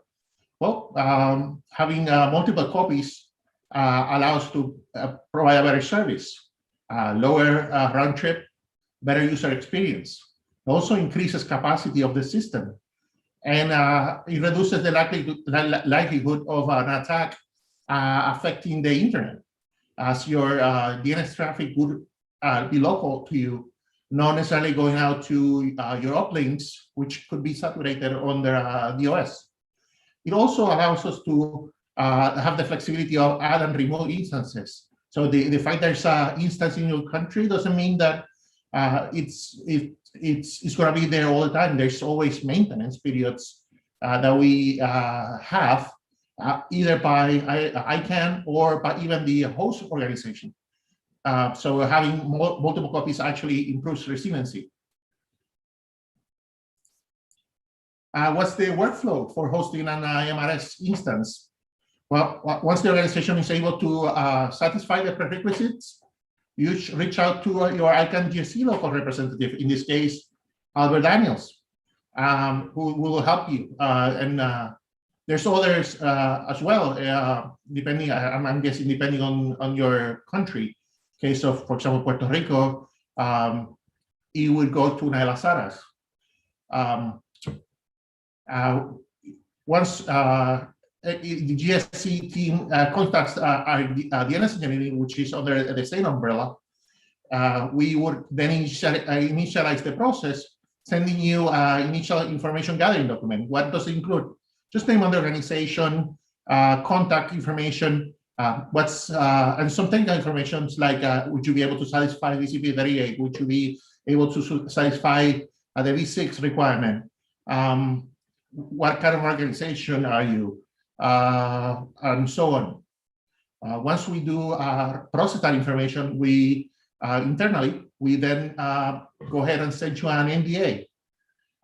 Once that's NDA is signed, then we go into the signing of the contract with agreement process, and we also gather the information for the instance, IP address allocated to the system, and so on. As when you order the appliance, it would come pre-configured to you. So it's a matter of plugging 3 cables, sending an email, I will take care of the rest on our end. Then the organization actually go ahead and buy that or purchase that appliance with the, in some cases, with the support of Latinx Raíces project, or maybe another organization, in some cases ISOC or other organization would actually sponsor that. Then the appliance is shipped and is commissioned. In terms of appliances, we actually have 2 models. The appliance has a lifespan of 5 years. The appliance actually includes 5 years support from the manufacturer. So you don't need to worry about anything other than if there's a failure, just talk to the manufacturer and they'll send the replacement parts and a technician, if available in the region. It actually requires, the appliance is actually required to be upgraded every 5 years due to the lifespan of 5 years. Uniformity on the hardware allows us to ensure operation stability. It removes complexity and operational cost. It removes driver selection compatibility issues, and it allows us to tune the performance of the system to be optimal. Quick note here is the hardware is actually owned by the host, so be owned by your organization, but managed by the DNS engineering team. If at some point the organization is unable to continue hosting that instance, we would just require you to send us a notification, and we will remove our software from the system and hand it over the system to you. So that it's just another server that you can actually use for your own environment if you needed to. 2 instance types provided by a third party. One, we have containers for them. We have the Calypso model. So one use a gigabit server is the recommended system for most organizations. It has a cost of about $2,000 plus shipping and any applicable taxes. And then we have a codenamed Andorra system, also a 1U server, but it's meant for 10 gig networks. And it's really targeted at tier 1, our providers, ASPs. Okay. And then last would be how to engage with us. With the ICANN team, you can look at information for us on our website. We have a couple of resources there. But you can actually also talk to us by email. We are in Twitter. And we usually participate of other meetings, DNS orgs, the NOGs, ITF Center, etc. And that's all I have for you. Okay.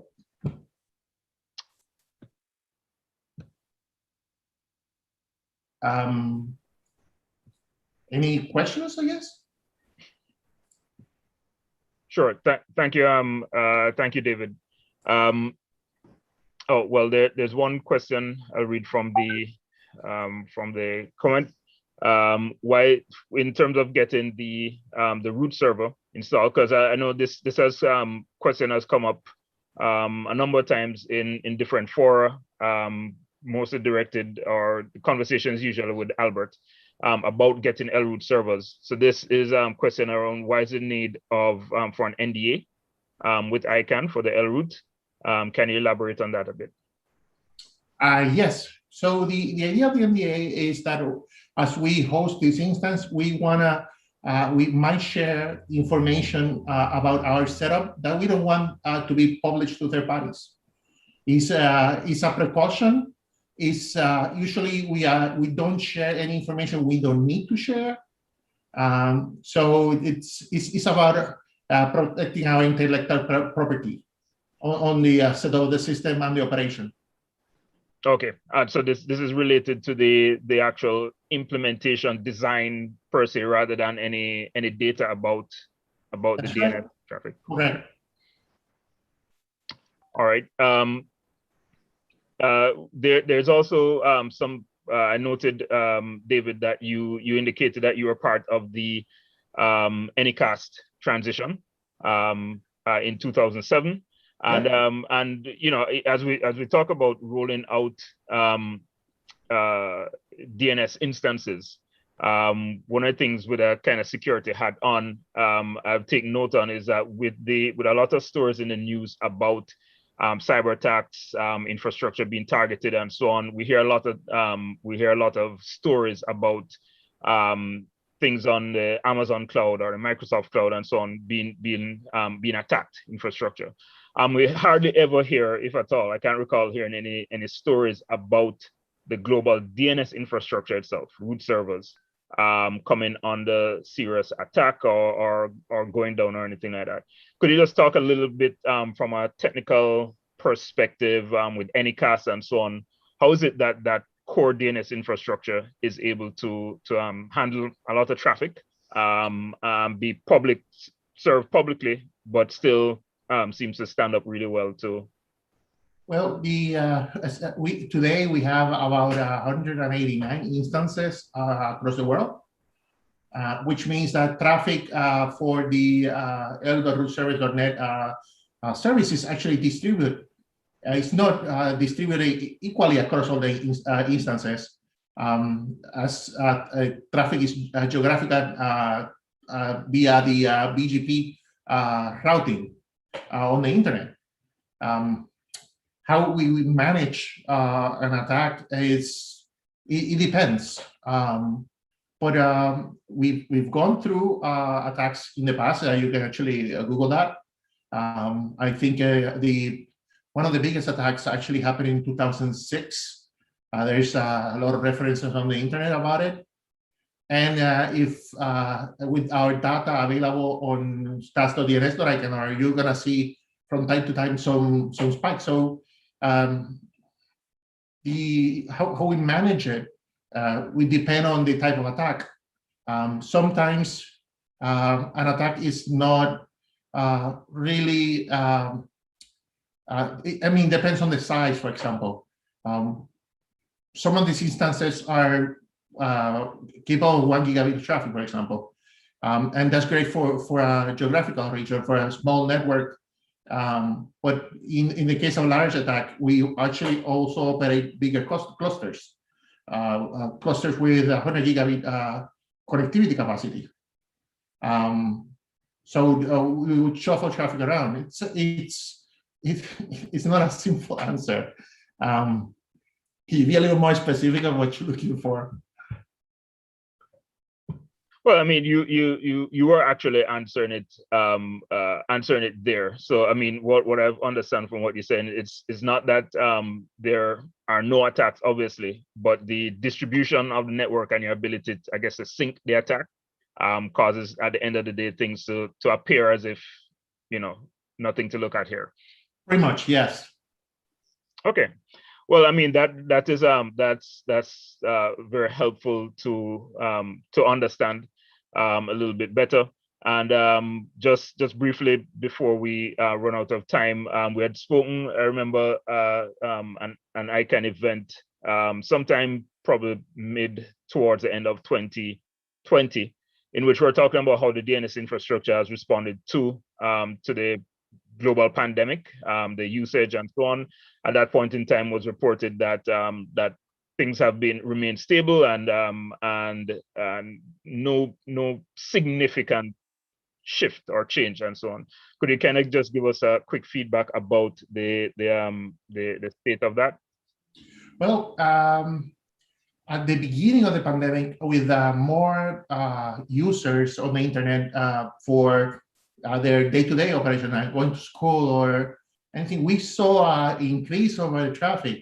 It was mostly related to the Chrome browser, Google Chrome browser, which creates queries that were hitting the root. That's subside now. We've been pretty stable since. So there's not been a significant increase, if you will, other than external factors like the Google browser. There's a lot of coverage on that subject as well on the internet. All right, great. Thank you, David. I'll just hand back over to Albert to close off this segment and make any closeout remarks. Thank you very much, Stephen. Thank you, David, for that presentation. Before we move out, I just wanted to highlight 3 events that we have coming up with ICANN. On Tuesday next week, the 25th, we are having an interesting LAC-I Roadshow where we are targeting newcomers to ICANN across the different areas, technical as well as end users. We are focusing on St. Kitts, Suriname, the Bahamas, and Antigua.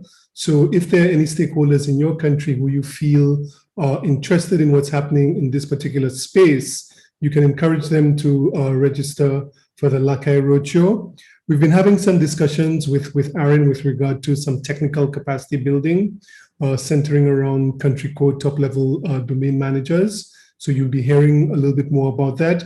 And of course, another constituency, not directly related to this one, the Governmental Advisory Committee with the CTU, we actually are going to be doing an outreach event early in June.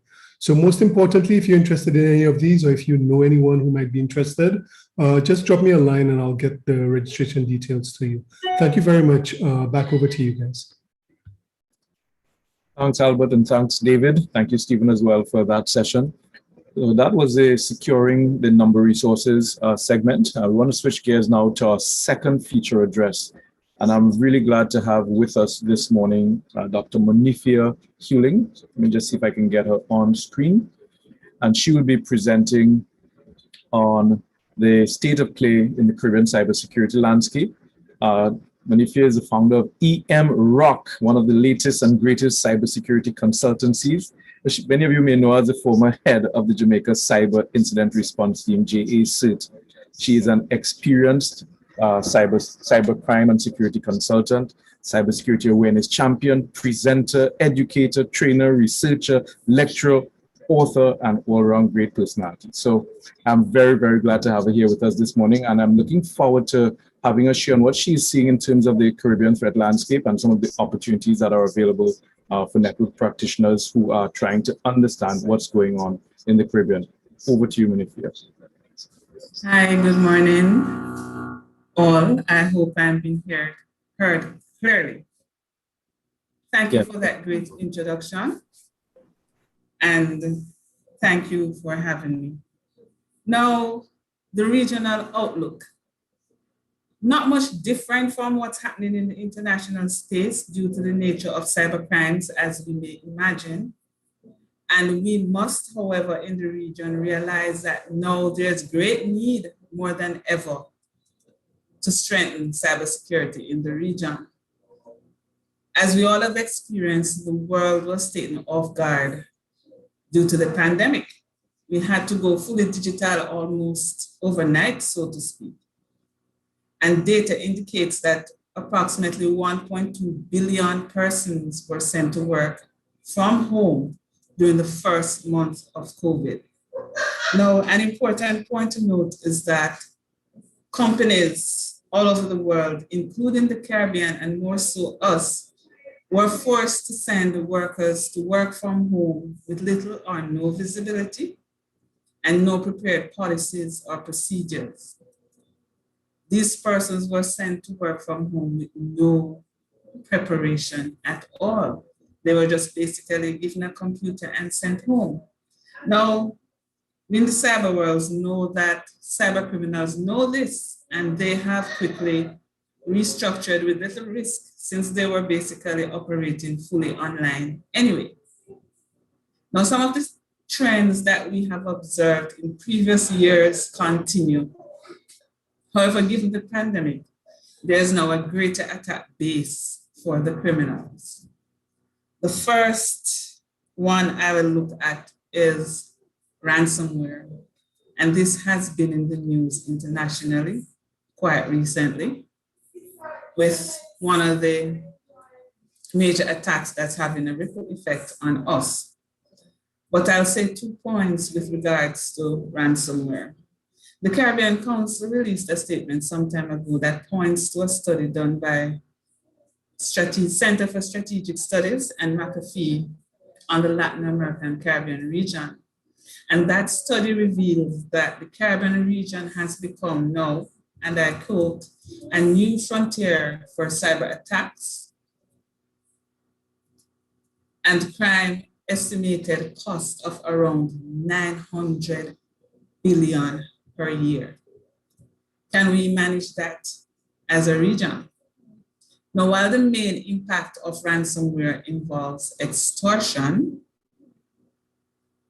and the ransom is only a part of the financial burden that is borne by whoever is attacked, the average amount of a ransomware attack cost is around $730 US, $730,000 US. And this includes that business downtime, operational costs, etc.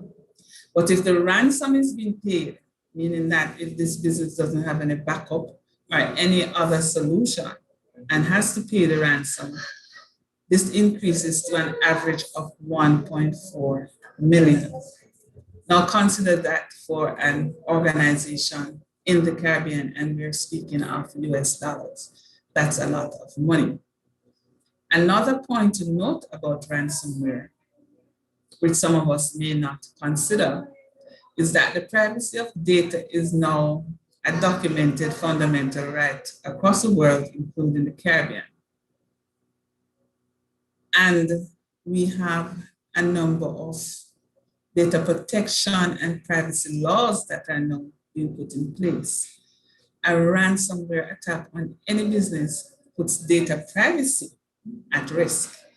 And that could be that is another burden on organizations, on persons in the field, because the cyber criminals may not just encrypt the data, they may expose it. So ransomware is now bringing on an additional burden to us, where we now have to consider the whole concept of data protection and privacy.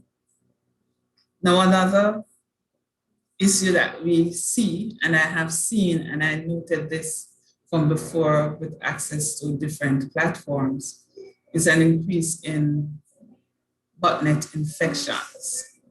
We all have heard of the different botnets around the world, and quite an increasing number of computers in the region have been infected and become a part of botnets. How do we solve that problem? How do we ease that problem? That has great implications for the users, as now your computer, not only your resources, but your probably identity may be involved in things that you're not even aware of. So botnet infections is one that has been around for some time, and one that we really need to pay attention to.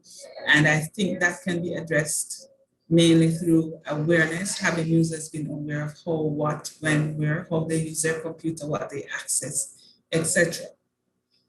Now, credit card fraud and social media scams and general fraud overall is what has become a big deal in the region, especially in recent times with everything being online.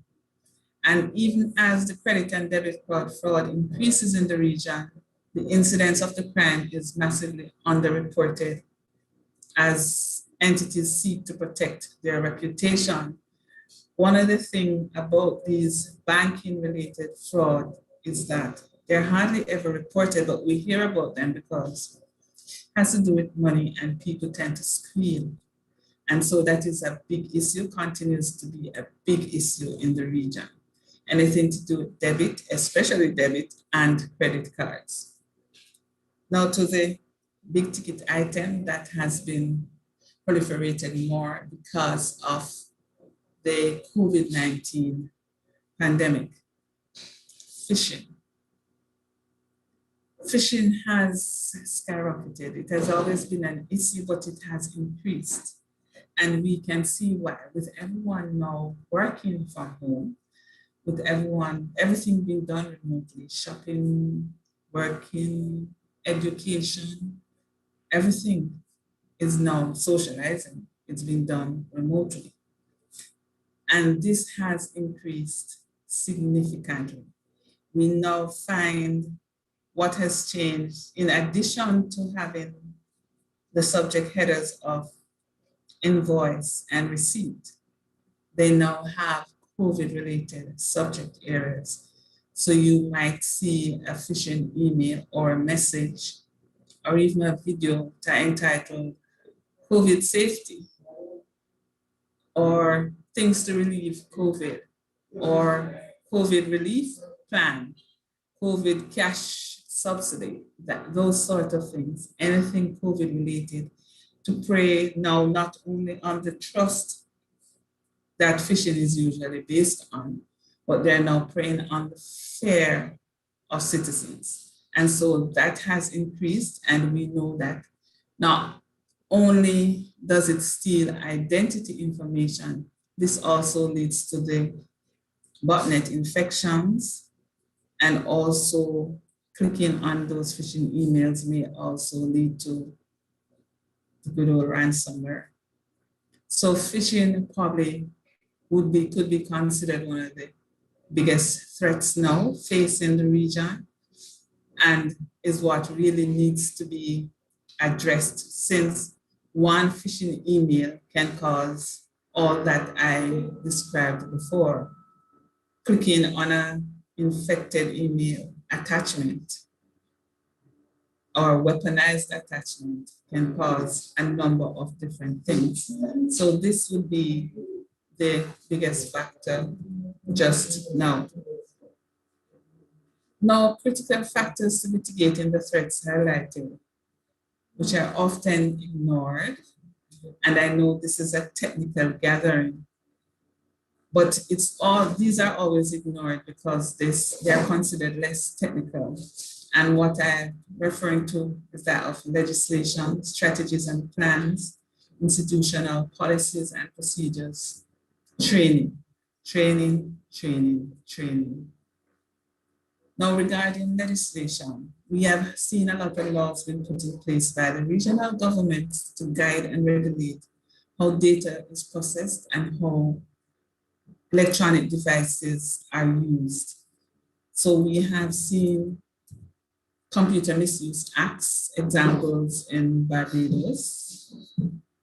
We've seen cybercrime acts in Jamaica and Trinidad. We have seen in the last 2 or 3 years a number of countries in the region in passing data protection and privacy acts. One of the most recent being that passed in Jamaica in 2020, with implication for non-compliance. I think one of the things that we need to point out is that cybersecurity issues and cybersecurity is what protects your data. And so data protection and privacy become an integral part of the overall cybersecurity infrastructure and the conversation with cybersecurity. You must bear that in mind. Now, with all this legislation in place, one thing we must ensure is that this legislation has teeth. Whatever legislations are being put in place, cybercrimes acts, data protection acts, computer misuse, because the fact is cybercrime is organized crime. It's usually organized and structured and designed to make a lot of money. It is quite profitable, as we have seen, especially like ransomware, where some persons skim, some persons go in big. And so we have to ensure that whenever these persons are prosecuted, caught and prosecuted, that the laws that are in place are strong and the measures taken are really relevant. Because if you are going to charge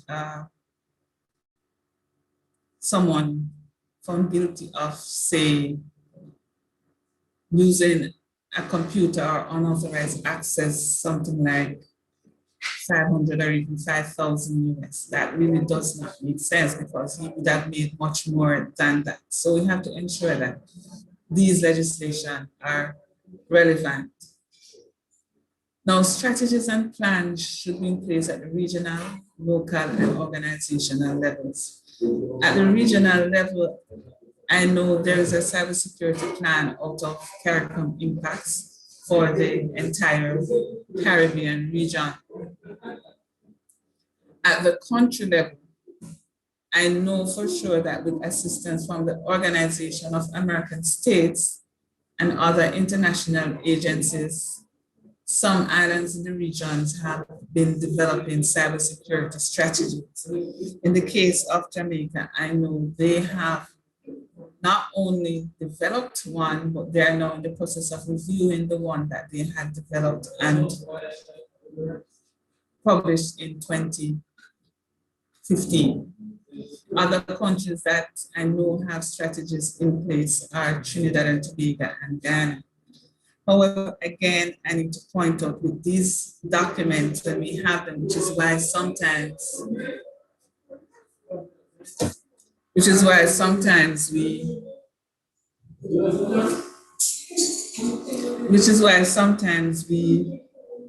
tend to think less of them, because they're developed and they're not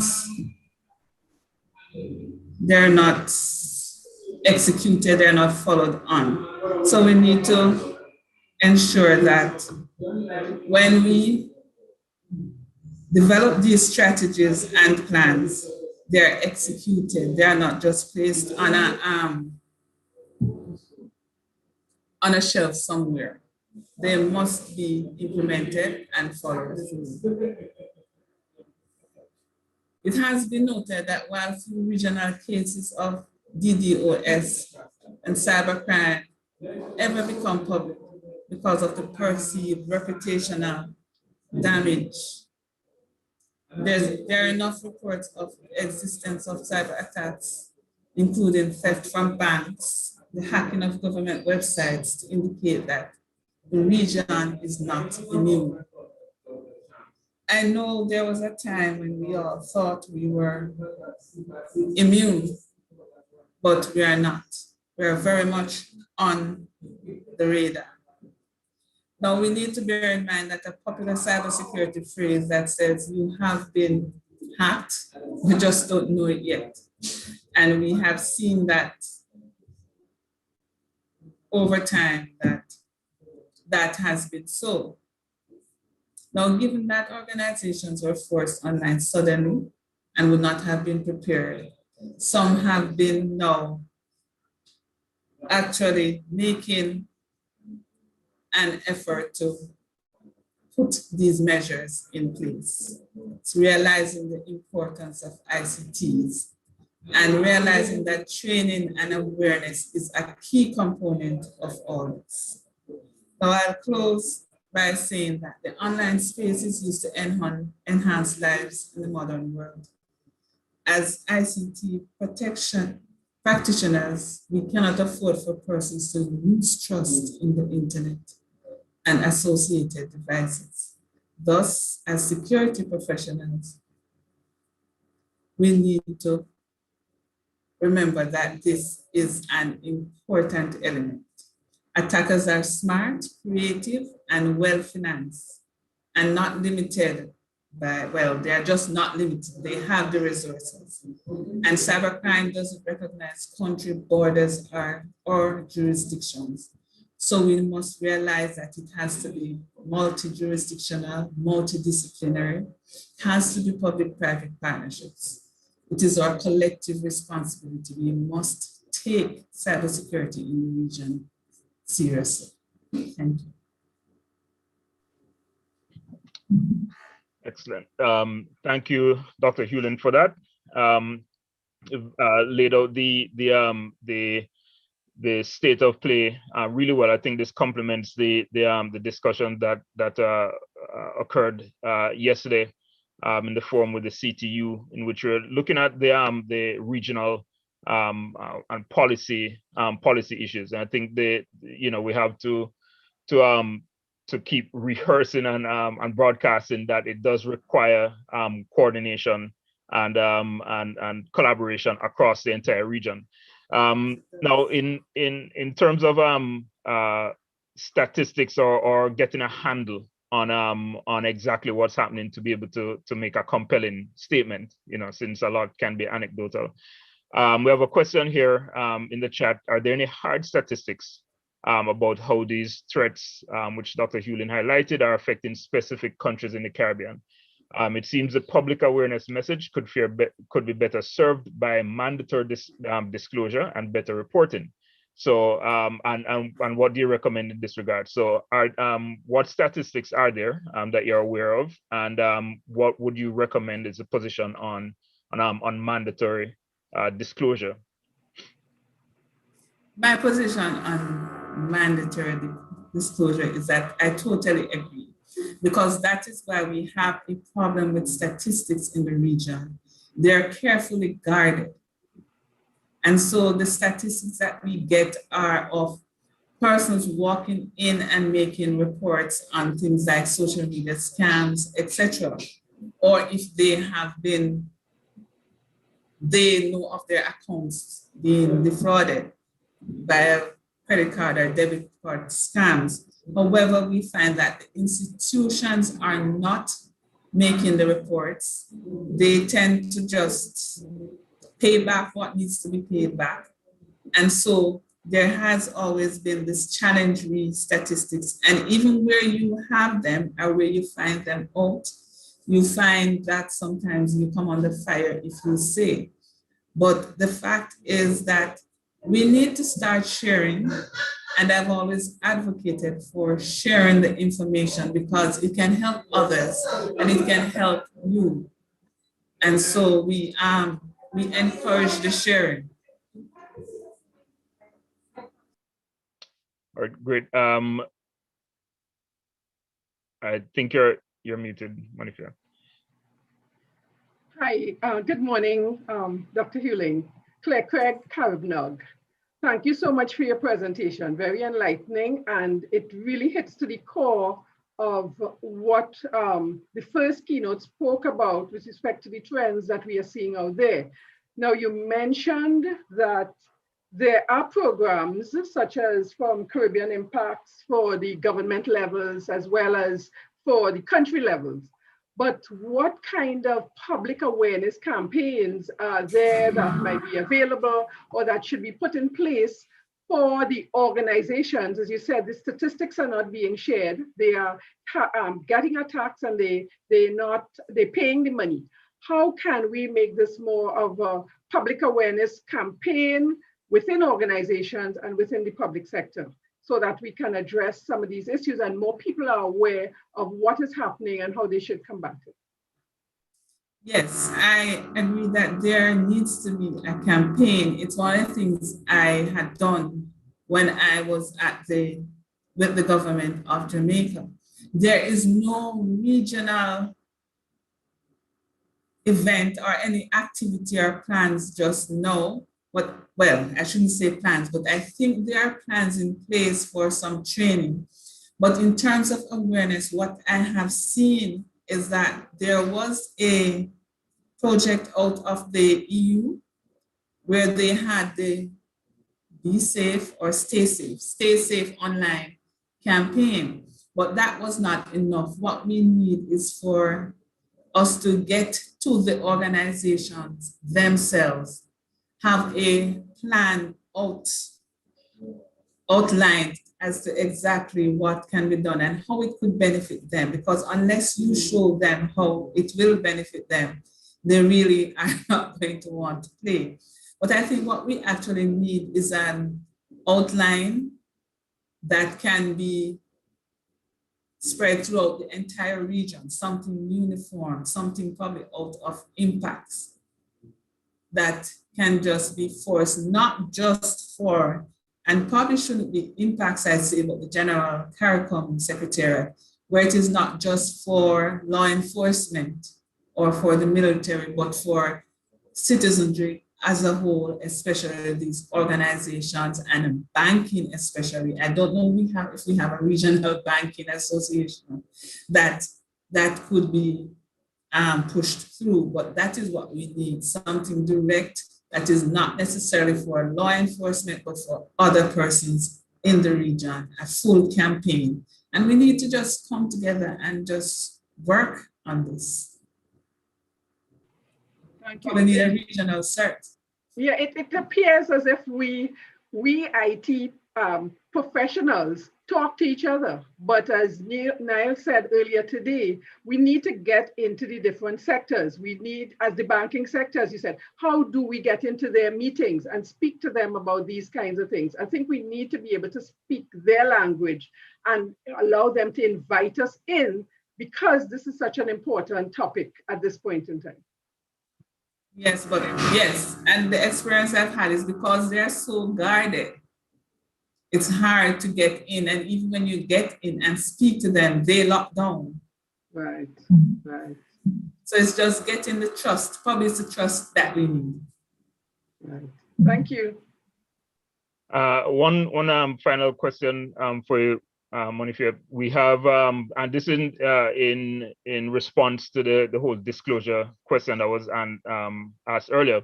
What do you say then to the counter argument that disclosure of attacks would erode consumer confidence, for example, with banks, as a primary reason that an institution would not disclose an attack? I know that is their concern, but I think it's overrated is probably the wrong term to use. But they place too much emphasis. I don't think it would really erode customer confidence. I think it would just make them aware. And probably you'd be surprised people would respect them more for that. Because I know one particular bank that came under really, really heavy pressure. And I kept saying to them, just come out and say, yes, we are aware and we are doing something about it. More than to have persons threatening to go take their money out or to move on and think they, So it is best to be upfront with the customers. That is my personal belief. But I know they really worry about reputational damage. And because cyber crimes and the whole cybersecurity issue, persons are becoming more aware of it now. I think it's best if they actually say so. I think reputational damage is going towards the back burner just now, as awareness increases. Great. All right. Thank you very much. That's excellent. I guess precursor to our next segment, which is gonna start to look at tools and techniques about actually responding on a technical level to this. So thank you very much, Monifa. Thank you for having me. All right. So our next section is tools. It's a deep dive.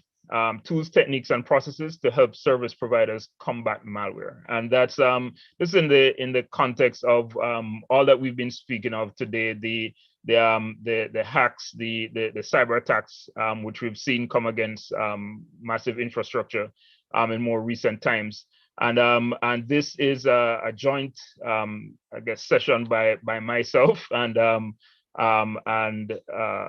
Sean Thorpe.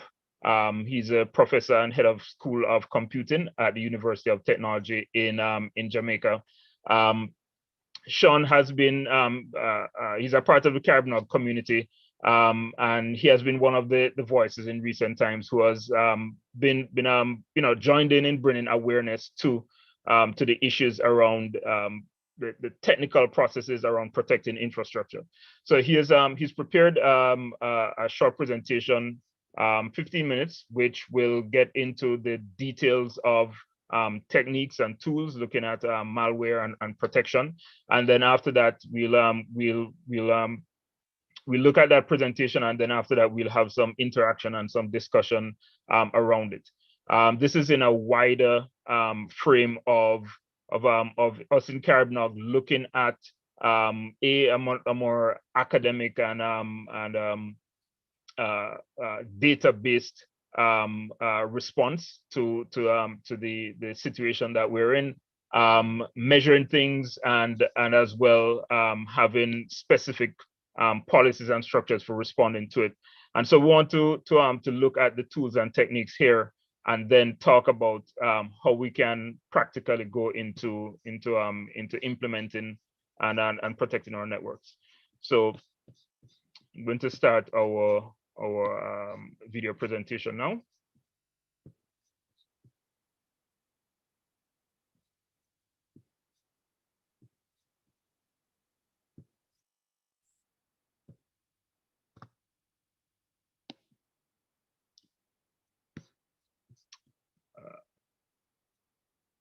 All right, let me try again. One sec. Stop sharing.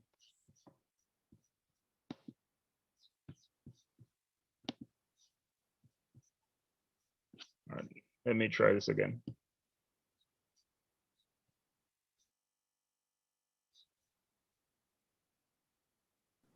Talking about sessions even. Yeah.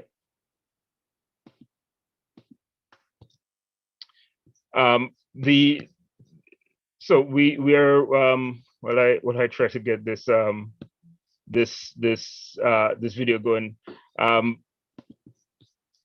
We're basically want to have a way from, and I guess again this is from the technical side of things, want to have a way of not just saying, hey, we're having some attacks. We want to be able to measure what exactly is happening and provide data that we can respond to, and have a way of sharing that information and mitigating together.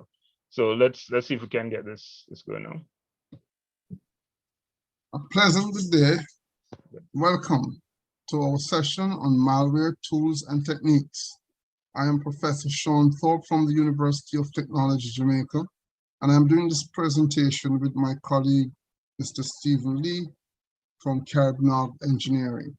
So today's session looks at malware tools and techniques. Malware have become quite pervasive, and as we live in times where networks are subjective to zero trust, the hostility of these networks, particularly since the pandemic, is a very serious concern for all.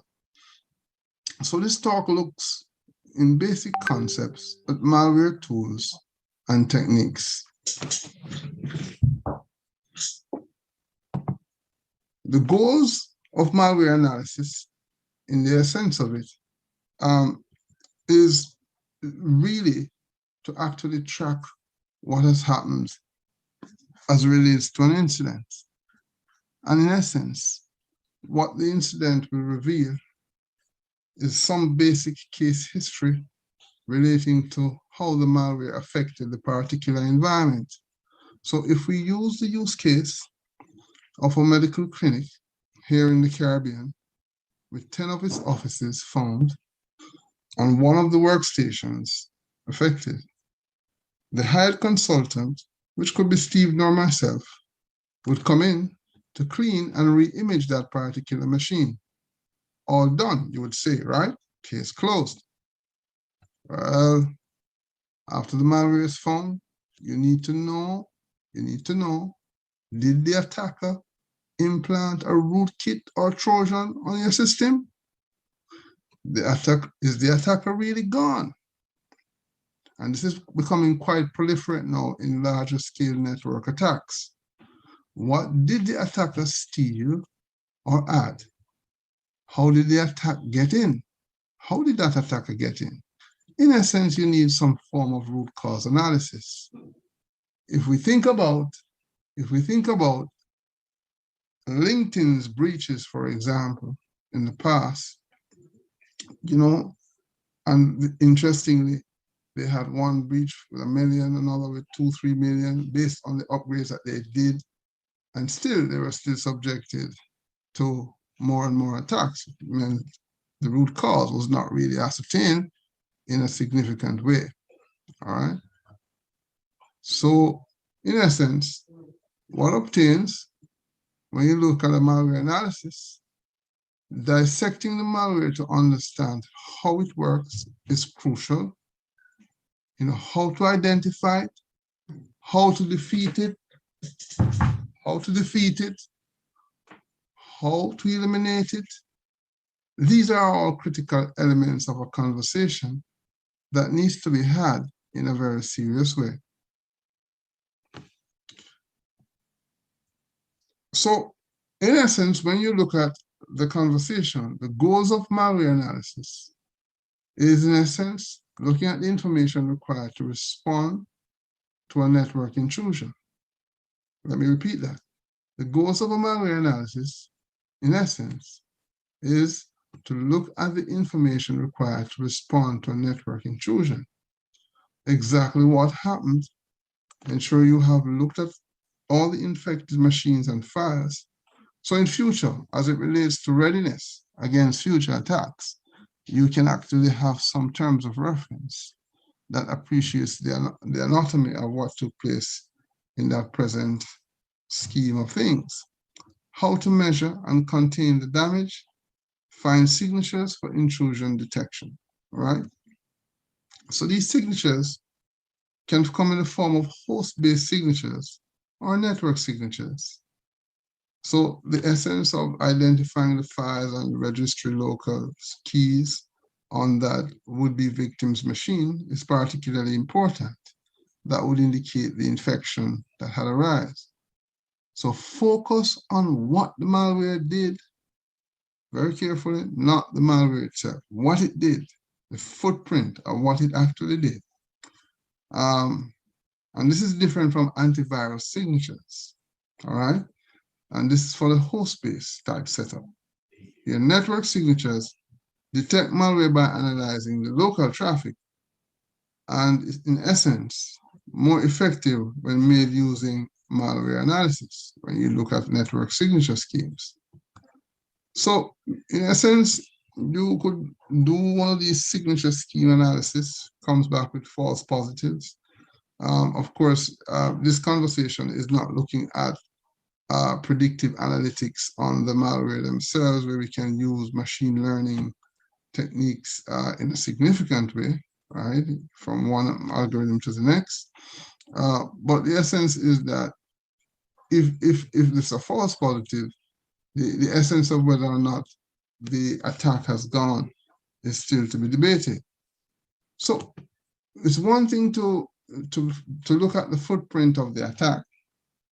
Let's look very specifically at the malware analysis type techniques that you can use as an investigator. You can use a static analysis technique as opposed to dynamic analysis techniques. So the essence of the static analysis techniques examines malware without running it. So you could actually call for tools like VirusTotal, or you could have a set of Linux strings running on that local setup, or a disassembler like IDA Pro to support the experiment. Of course, in the university, we do this a lot. Students and ourselves engage in these types of sandboxes to actually ascertain the base of the attack. Dynamic analysis runs the malware and monitors it in a live environment. Of course, using a dedicated virtual machine and taking snapshots is quite popular. As a matter of fact, you know, for forensic investigation purposes, dynamic analysis has become quite popular over the years, to actually provide memory forensic analysis for particular investigations. So tools like RegShot, Process Monitor, Process Hacker, CaptureBot, the list by no means is exhaustive. And of course, doing a RAM analysis, your random access memory, you can use mandant, redline, and volatility, which is my favorite. Volatility is my favorite. So in essence, when you do a basic analysis, you view the malware without looking at the instructions, right? You just simply decide to then, okay, let's go for some tools, run virus total, for example, or strings, and it's in essence, do an assessment of what is observed in a factual way. Quick and easy, but sometimes it fails, especially when the state of the malware attack is an advanced one. It might be a polymorphic type malware attack that you're dealing with, where the behaviors are consistently changing. As opposed to doing a basic dynamic analysis, easy but requires a safe test environment and is not effective, of course, on all types of malware. Of course, an advanced analysis, which is quite popular in forensic-based environments, is doing a reverse engineer, right? With a disassembler. It's a more complex scenario, requires understanding of the assembly code-based environments to do so. An advanced dynamic analysis, runs the code in a local debugger and examines the internal running state of the executables. So types of malware vary. You have backdoors, you have botnets, you have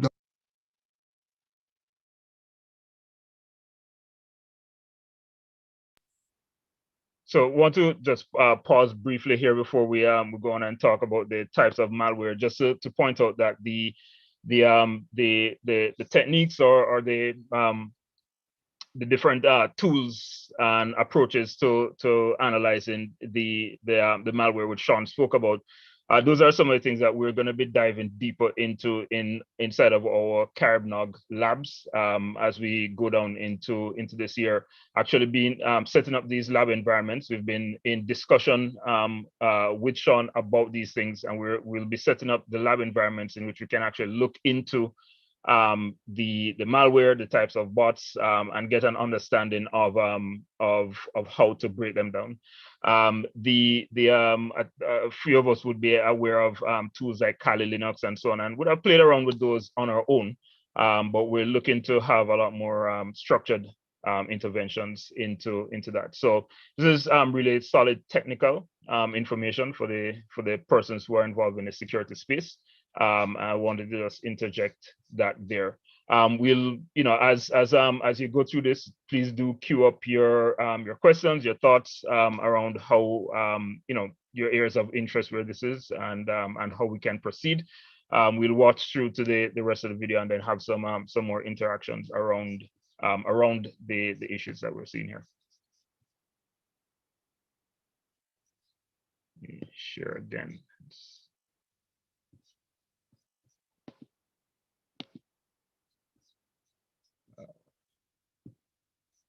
Great, good.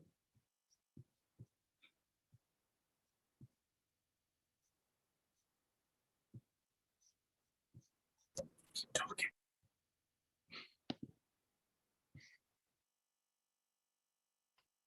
Experiments and some of the assumptions of what is happening as it relates to data breaches today in the current scheme of things actually could be a source of botnets. Botnets are reconnaissance programs that can lay dormant on your local network for days, weeks, months, and they can launch several other Trojans behind them that actually can explode your network. It actually deserves a deep dive conversation outside of this presentation, but actually that might be for another subject of a university lecture that could be considered. So the various types ranging: information stealing malware, you have launcher, you have rootkits, you know, so there are various elements that can be placed in the network by a bad actor to support the experiments that they have. There's scareware, for example, and you actually have them in so many forms. Spam, sending malware, worms and viruses. These are 101 concepts that students in the university environment and staff alike pay attention to as a part of their basic security training. It doesn't necessarily mean in sharing this information with you, the general public themselves really understand it. And this is always a particular concern. So you have mass versus, targeted malware. The mass malware is intended to infect, many machines as possible, most common types, and targeted, of course, there's some level of reconnaissance there tailored to a specific target. It's very difficult to detect. It is very likely to be in stealth mode, and it's not easy to remove and requires an advanced analysis. Example, Stuxnet. All right. So the general rules for malware analysis is, in essence, don't get caught in the details. You don't need to understand 100% of the code. Focus on the key features. Try several tools. If one tool fails, try another and keep trying. Don't get stuck on hard issues. Move along. Malware authors are constantly raising the bar. All right, they're constantly raising the bar. Basic analysis, antivirus scanning, hashes, file strings, functions, and headers. These are fundamentals. And the antivirus scanning, malware can easily change its signature, right? And fool even the antivirus based on the level of intelligence or lack thereof in the antivirus tool, which is why by research, a lot more work is going into antivirus tool development and design with high levels of intelligence or predictive intelligence about various signature schemes. VirusTotal, of course, Aloge is quite convenient, but using it may alert attackers, right, as to what is happening. Hashing, in essence, is fingerprinting for the malware. We can use from traditional computer security crypto. You can have an MD5 or a SHA-1, These things are locking on the 256-bit type size string sets, uniquely identifies a file while in practice. There are MD5 collisions, but they are not common. Of course, we're here talking about MD5 or SHA-1, SHA-3, SHA-2. You can look at various types of RC4 hashes. There are several types of hashes that we could be looking at as case experiments. As a professor in the university environment, we actually run these several sandbox for the students to actually treat with such matter. Then there's hashcalc. So hashcalc does the basic comparisons for signatures, and the idea is that, in university settings, finding open source ones that we can use to do the test are quite healthy and helpful, such that for companies that have to treat with these concerns, they can actually develop their own sandboxes to appreciate accordingly some of these matters. So label a malware file, the hash uses, share the hash with other analysts to identify the malware, and search the hash online to see if someone else has already identified the file. All right, you could use Linux-based strings, assembler strings. Any sequence of the string characters may be used to actually do its local detection. This is an actually interesting topic that deserves a longer deep dive outside of this presentation, right? A fairly technical presentation could be, but actually it actually hits the machine level code and provides clear analysis for a malware investigator. All right, so I think that is going to be the wrap on this session. If there are any thoughts, I will sort of be available to answer them afterwards, and or Stephen. And actually, you do have a wonderful day. Actually engage here. So this point, I'm going to stop sharing.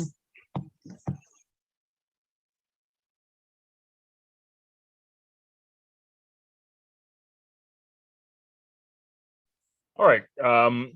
Great. So we had hoped that that Sean would actually be live with us at the end. I do know he had another commitment which he was trying to juggle. So we'll proceed. What we want to do is just have some dialogue around this whole issue of the of malware and the cyber attacks, as well as generally where we stand with respect to security, dealing with security issues in the Caribbean region. We started this morning just looking at the general shape of things and with Nell's presentation all the way through to an actual technical treatment of what we need to do. I think we want to, as a community, basically not just talk about, but get our hands involved inside of doing this. We have a question here from Richard, from Trevor, I think, or Richard Febeck, from the CTU. How do we carry out analysis in a live environment without having to bring the network to a complete stop and minimizing the spread at the same time? I would say so. There are a few different ways of dealing with that.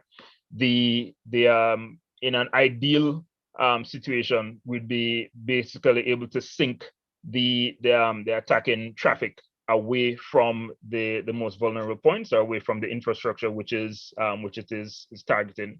And so just the whole industry of DDoS sinks or attack sinks, SINK, is a part of the networking landscape, in which we try to siphon or redirect traffic from its point of attack. Analysis, though, I guess I'll have to defer to any experts we have in our midst, who might be able to raise their hand and come on. Analysis, though, is a little bit more tricky, because, as the issue says, we don't want to basically bring the network to a stop to carry out the analysis. So there are some things that can be done. For example, copying, imaging affected data or affected systems and so on, and then doing it offline, disconnected from the network. But in terms of being able to execute that analysis while things are running, I don't have an answer at this point, but we certainly will be able to post that. Another question from an anonymous attendee. I've noticed far more suspicious software coming onto my network recently. Are there favorite tools you or other CaribNOGers recommend for scanning the network for malware threats? Yes, we can give a few different ones that we can look at here. Surprisingly, and I've been asked this question actually by friends and family a lot more recently, who wanted to look at purchasing new antivirus subscriptions and so on. Certainly on the Windows platform, and so we're going to talk about now basic security. On the Windows platform, the built-in tools are actually a good starting point. So Windows Defender, for example, but any one of the malware or antivirus tools as a basic starting point. And I think we would have seen in Sean's presentation, in which you said we might do some analysis and scanning with one tool, and it's not perfect. Just use another tool, and that's actually a very practical and real situation in which there are some threats, some virus or attack signatures, which will be picked up by one tool and not picked up by another. So we can layer our security, use whatever is built into the operating system, because those will operate closest to the core of the computing device, the kernel, and provide a layer of protection. And then on top of that, we can use your favorite antivirus. There are a number of free antivirus programs that we can use. There are anti-malware programs out there that we can use. For exact analysis, we can use our apps like TCP dump, to understand the traffic moving through our networks. So we can probably do there is compile our list of another short list of tools, freeware tools in particular, which we can get that will allow us to protect the networks as a starting point before we get into deeper analysis.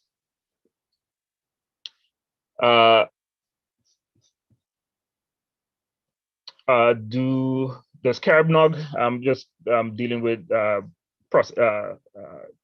going through the questions and comments, does CaribNOG or any of our internet org partners plan to offer any workshops or training material that will drill even deeper into these issues of cybersecurity? Yes, we had indicated, so I'm just gonna kind of talk about a little bit of what CaribNOG is working towards this year, which we announced in our first meeting in March, that we're in the process of rolling out focused structured training in these areas. Cybersecurity would be one, internet exchange point setup, routing would be two more, short sessions that will give detailed training in specific areas. And these would not be one-off sessions, but more short sessions in an overall course, so that the CaribNOG community can basically have a scheduled way of, for example, getting cybersecurity training. And we have been talking with our partner organizations about this, and this is something that we'll be rolling out for the second half of the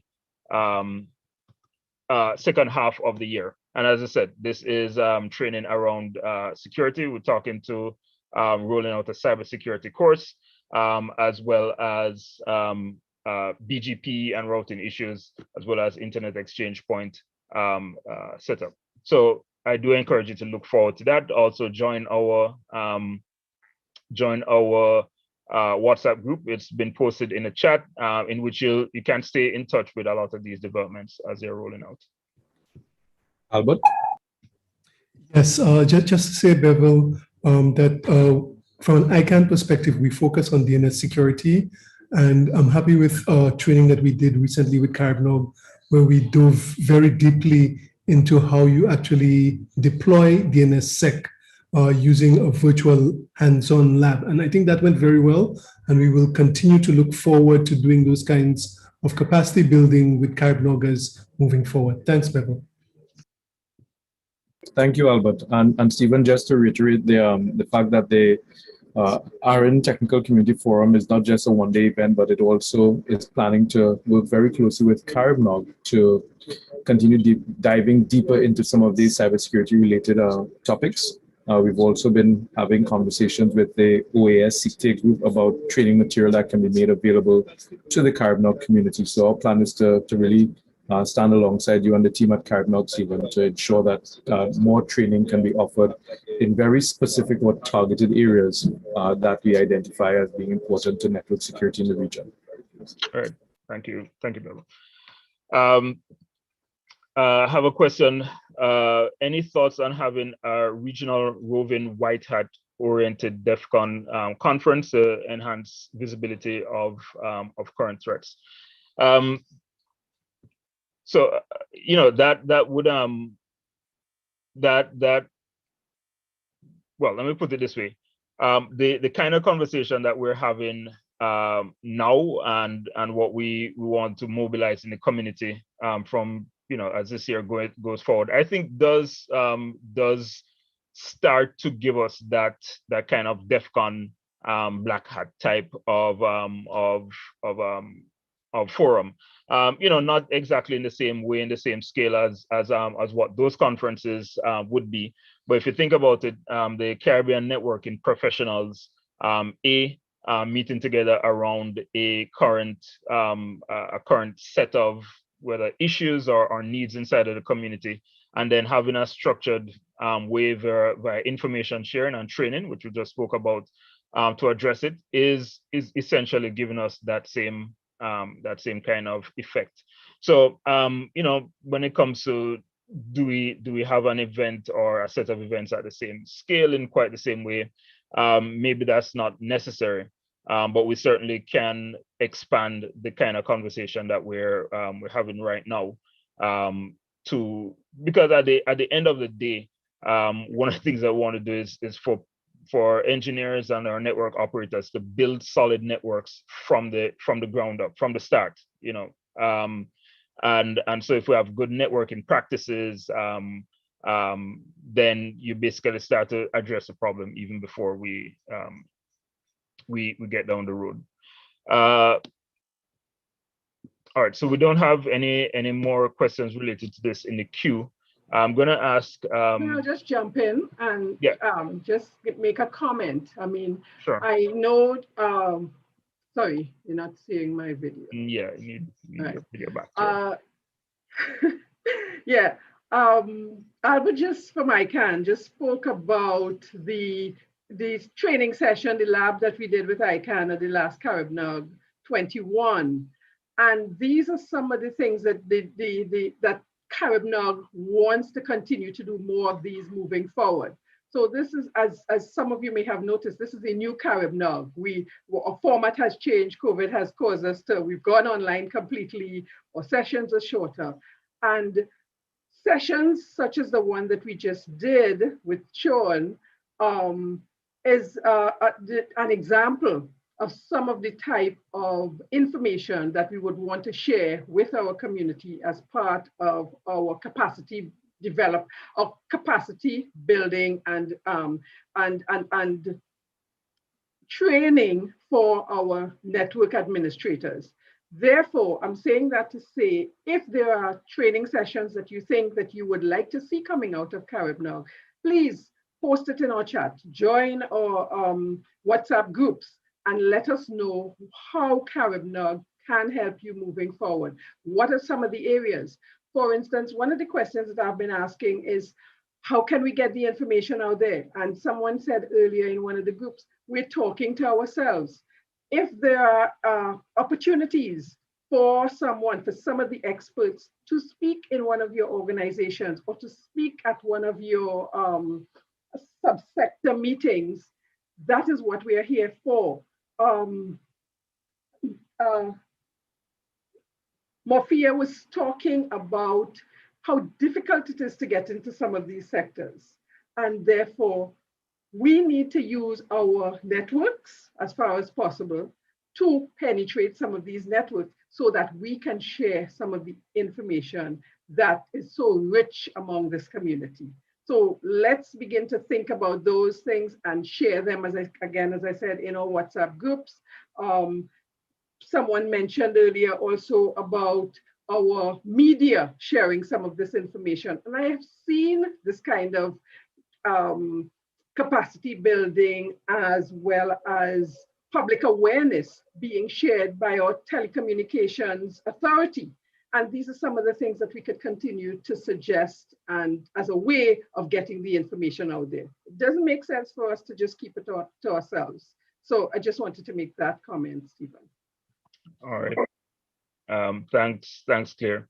Was that, you can stay right there. I was actually going to invite you and Bevel back for just for our open mic to as we move towards a close. And we've been talking a little bit about how CaribNOG is responding to the current or current conditions. Claire, I'm gonna ask you to in this time to just talk, carry on and talk a little bit about our movement towards more data collection and research and analysis, that we want to bring the work of CaribNOG to another level in terms of servicing the community in this way. Right. Now, after Claire, 1 second. After Claire, I want to get it, Kevin Swift, and to also share some of the things that LACNIC is planning to do in collaboration with CaribNOG and ARIN in the same vein. Right. Thank you, Stephen. So as well, some of you may not know yet, but it would be announced pretty soon. CaribNOG has instituted a CaribNOG research unit. And part of that is in response to the fact that most of the data available out there is anecdotal. And we want to ensure that there is a robust, rich amount of data that's available for our consumption. In that regard, we are going to be documenting the process and sharing information about the state of the Caribbean Internet exchange points. Again, most of that information, and I like to tell this story, at the Miami ARIN CaribNOG meeting, I was giving a presentation on the state of Internet exchange points in the Caribbean. And at that meeting, I mentioned that I saw on one of the directories that Trinidad and Tobago has 2 Internet exchange points. And I said, but that has to be a mistake, because as far as we were aware, Trinidad and Tobago only had 1 Internet exchange point. At that meeting, there was someone sitting in the audience who came to the mic and he said, oh yes, Trinidad and Tobago actually has 2 peering points and the 1 Internet exchange point. And I am the person who was responsible for setting that up. And that's what I meant when I said that a lot of the data is anecdotal and it's in people's heads. So we really want to go out there, get that information, and CaribNOG, our website, will be the source of truth for a lot of that information.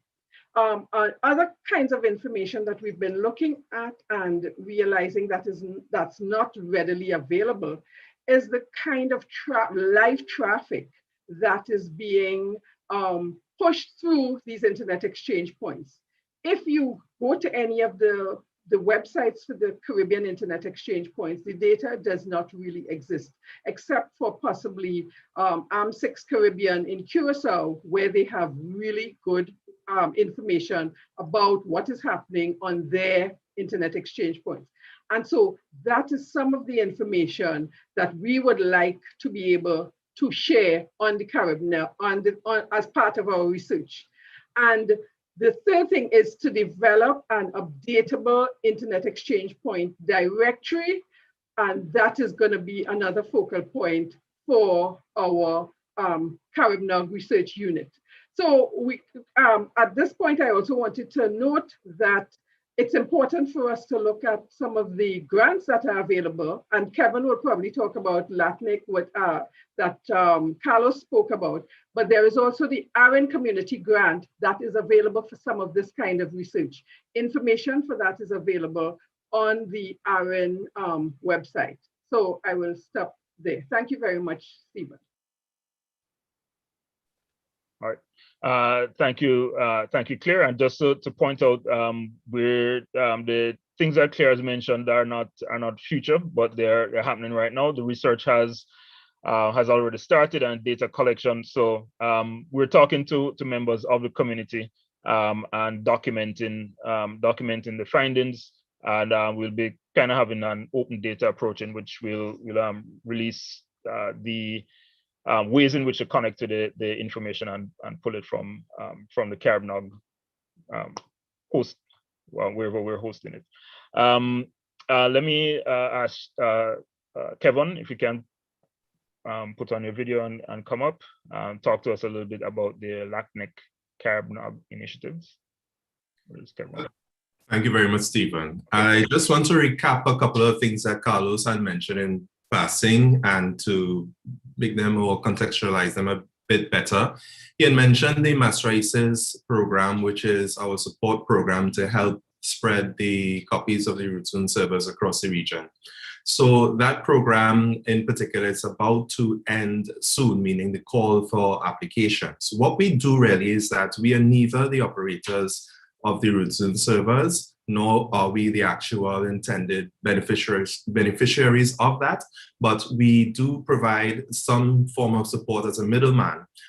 We help advise the potential beneficiaries as to what the benefits of installing these root zone servers are, and we have possibilities of providing small funding and donations according to a needs test, a means test for some of the beneficiaries. So that's one of the items that he had mentioned. I had put the link here in the chat. And as I mentioned, the call for that is about to close soon. The other issue he mentioned where the call actually was just open was the FRIDA program. And the FRIDA program this year in particular, LACNIC is funding 100% of the projects under the FRIDA program.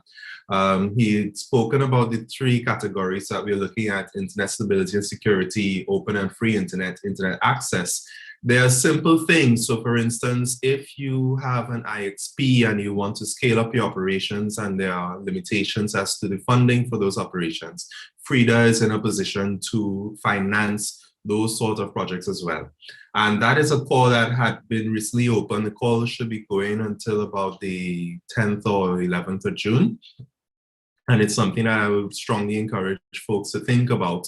In addition to what CaribNOG does in terms of advising on your IXP models and the approaches to setting up your IXP, how you scale up from what you do is start on a year-on-year basis. FRIDA is able to provide significant financing for that. That has an independent committee that has representatives from across Latin America and the Caribbean that can analyze and make a decision on each case that comes before them.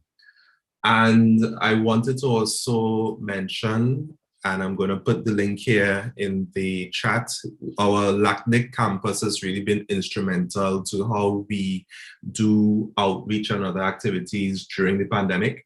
There had been an increase in the number of courses or the cycles or editions of the courses that we do on the campus. So you would see right now on the campus, for instance, is the IPv6 basic course in English. The voice narrating course might be quite familiar. And there are, for instance, other courses, one of which was recently introduced was an introduction to internet governance with a specific focus on contributions from Latin American and Caribbean actors. The idea is that with that course I just mentioned, it's going to be done in English as well. But if there is a need, so for instance, we're talking about introduction to network management, security fundamentals, and the like. If there's a need from English-speaking communities to have these courses in English as well, we will undertake to have them and make them available in English. The thing with this course is that I think at this juncture, we are quite familiar with Zoom. Some of us can be quite exhausted with Zoom, but the blend of events like this, like CaribNOG, and the blend of webinars where you have the one-on-one spontaneous interactions, along with courses where you can actually follow and learn on a self-paced basis. Those are very complementary ideas to get to where we're going to.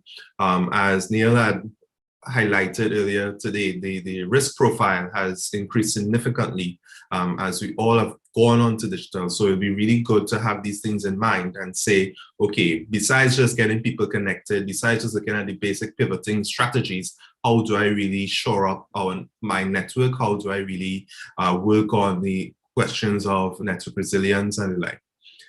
There are a couple of other gems that we have in mind, in particular collaboration between LACNIC and ARIN, and along with other good actors there. So UNOPS, and I'm speaking specifically about Neil, Karian and the like. We are going to be working very closely on outreach and training activities when it comes to public safety. So public safety is probably the bigger umbrella for what we will consider cybersecurity activities, what we will consider not so much what the technical folks need to do, because we have those in train and in various spaces, but more so what your police officers may need to know, what your lawyers may need to know, what your judges will need to know. How do we actually effectively work in a digital dispensation and look at things like e-justice and how these things play out. So when we actually do have cybercrimes, and they are recognized by cybercrimes because you have legislation that criminalize particular activities or offenses, what does the Caribbean do from there? it's a huge, huge, huge shortcoming of us if we don't have the legislation in place. And even when we do have legislation in place, we don't have the systems to really process or contemplate this sort of highly available scenario that we are moving towards. So the idea behind this cooperation is that we are going to work collaboratively.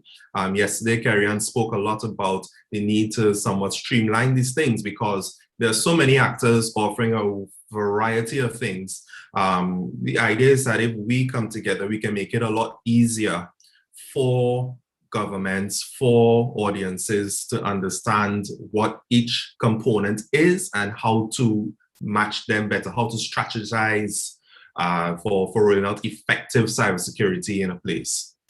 And that goes just beyond what we as the technical community know. We want to really put all the pieces together and see where we don't have the specific knowledge, where there's another actor that can meet that knowledge, and where we can, as a group, move forward collectively.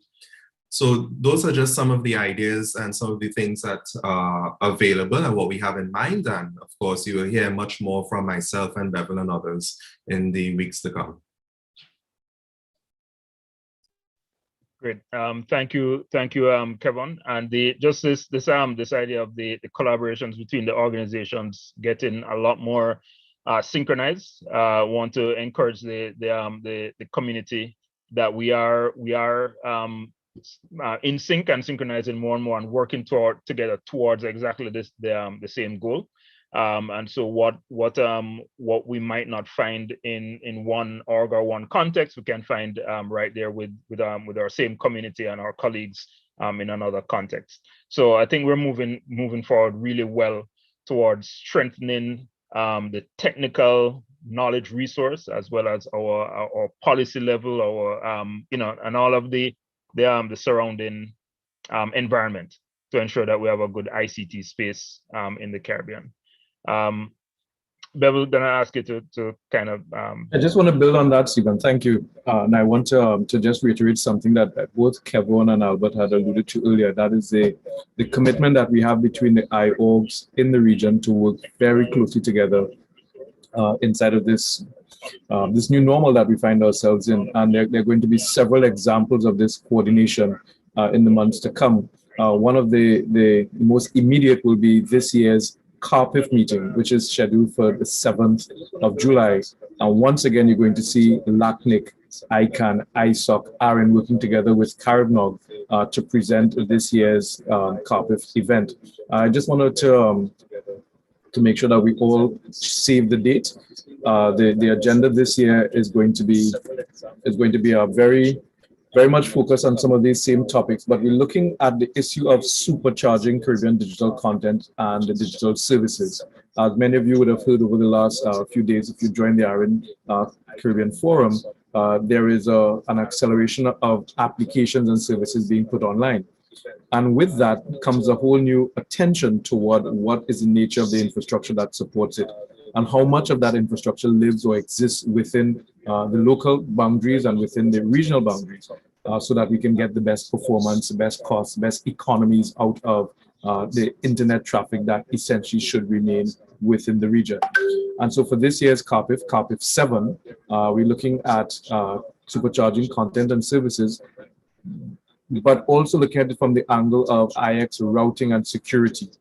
So the plan is to have sessions dealing with why should local exchange points have global visibility, how to get more content providers locating their caches within the region, which are common CARPIF topics. The Caribbean Internet Peering and Connection Forum is also going to look this year at BGP incidents in the Caribbean that we have been seeing, and what we can do to secure the configuration at exchange points. Mind Your Manners is one of the sessions planned, where we'll be looking at mutually agreed norms for routing security. Again, an important topic for the persons charged with the responsibility to secure and configure networks and networks that are peering at exchange points. Our feature address this year is also going to be considering small networks, big problems, a CSO's guide to securing networks in developing region. And for this, we want to, again, be very sensitive to the fact that even though we are small countries, small networks, small economies, we still have big world problems as it relates to network management, the same issues that our counterparts in larger countries and environments are tackling is what we're also tackling with less resources, more constraints. And so it's very important to shape a Caribbean framework for network security that we can continue to hammer. So the connection between what we've done in the CaribNOG meeting at the start of the year, this ARIN Caribbean Forum collaboration with CaribNOG, and the upcoming CARPIF meeting where all of the IORGs are going to be contributing toward shaping a framework or a set of considerations for network security is going to be part of the visible expressions of the collaboration agreement between LACNIC, ICANN, ISOC, and ARIN as we work with our partners in the region and around the world to ensure that network operators and network practitioners in the region have the best access to the information, tools, and techniques that they need to support the work that they're called to.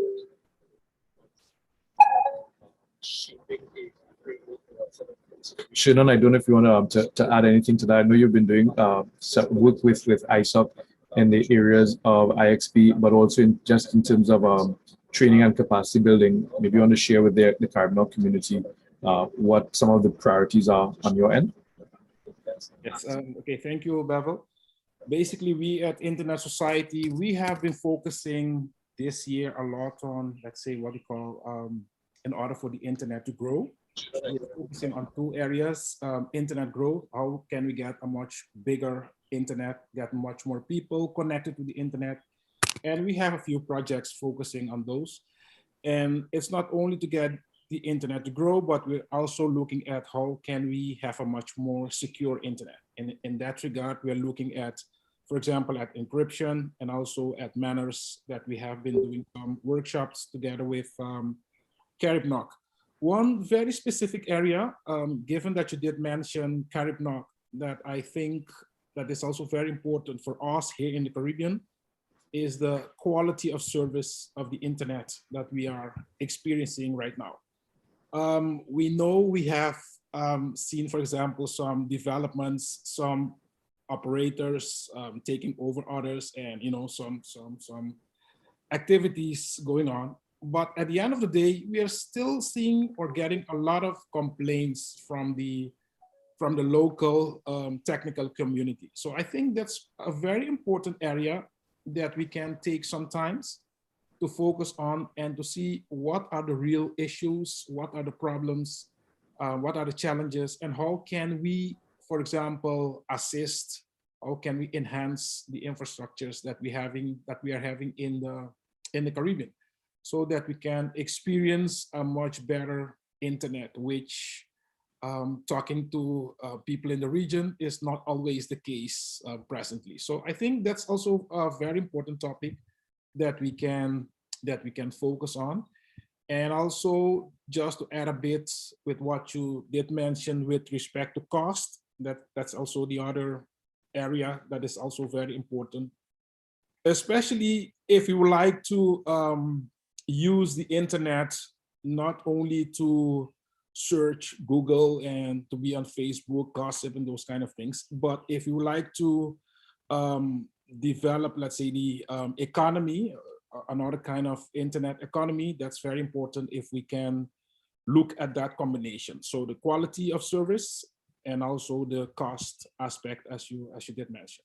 So that's basically what we like to contribute at, and we are always willing, able to give a contribution. That's it. Back to you, Bevel. Albert, do you want to give any final comments before we begin the wrap up? Sure, Bevel, thanks. Just to say that what I'm seeing emerging here is some really good integration across the various partners who for some time have been working well together in the interest of the Caribbean stakeholder. Because when you look at the issues that are faced by Caribbean stakeholders, whether it be individual or organizational or companies, the issues have several dimensions. And it is not always true that you will find a solution to a problem by looking at one organization. So this approach that we are taking of working together to review the issues that we're trying to address and bringing the different pieces, the different skills, the different perspectives from LACNIC, ARIN, ISOC, and ICANN and CaribNOG together, I think will work best for the stakeholders in the Caribbean. And I hope the Caribbean stakeholders will understand and appreciate this and work with us, in bringing to us, some of the issues that they're interested in seeing resolved. So I'm looking forward to continuing in this way. Thanks, Albert. Stephen? Just to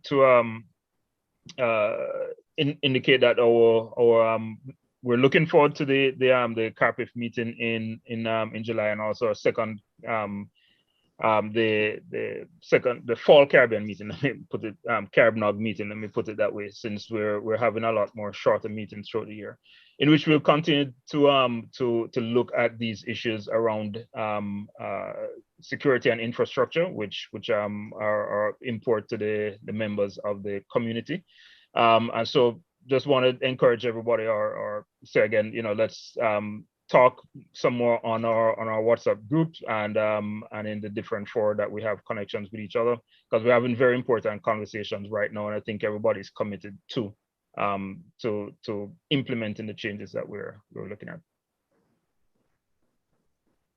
Right, Claire? I think it's all been said. Just looking forward to seeing you all again on our next set of meetings, which would be short and sweet as this one has been. And continue the discussions. Remember that you all can participate by sending your comments, as well as we're looking forward to talking to you about the research and filling the gap with what is happening with IXPs in our region.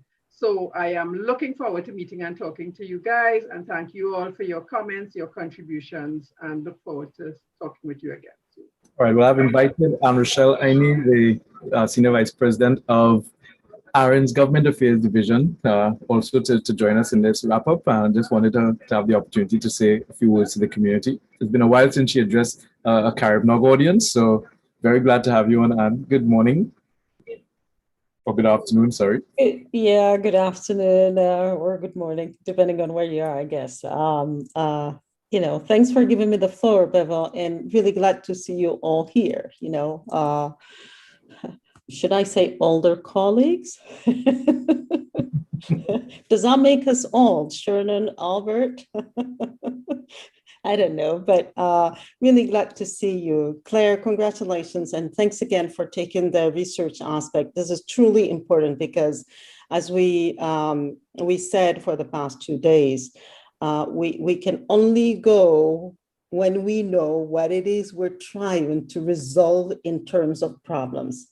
It's time to do it, but we need to look into the problem and to look into it holistically, whether with ourselves, as in, the ones who are going to help, but also, for the part where people want to be helped, to make sure that we're doing it properly and in a sustainable manner. So thank you all. It was great having everybody this morning and seeing you all, really. I enjoyed it, and we'll see you next time. All right. And stay safe and well. Thank you very, very much. Well, everyone, that's it for this year's edition of our ARIN CaribNOG Technical Community Forum. Next year, with Kevon's permission, we will be calling it the ARIN CaribNOG LACNIC Technical Community Forum as a further sign of our deepening partnership. And we're really looking forward to what is happening in terms of synchronizing these events. It's so important for what is being done to service the Caribbean region, that we move and operate and function as one. And these initiatives are bringing that to reality. And I trust that this has been an extremely useful forum for those of you who joined us today, both here on Zoom and on YouTube. We look forward to seeing you in our upcoming events. Stay tuned to the Team ARIN site, the LACNIC site, the CaribNOG.org website for information on upcoming events. We'll be looking out for those of you who are joining us in the WhatsApp group. We'll also be posting updates and activities there as well. So once again, thank you very much. It's been a wonderful time this morning. Looking forward to seeing you again soon. Goodbye.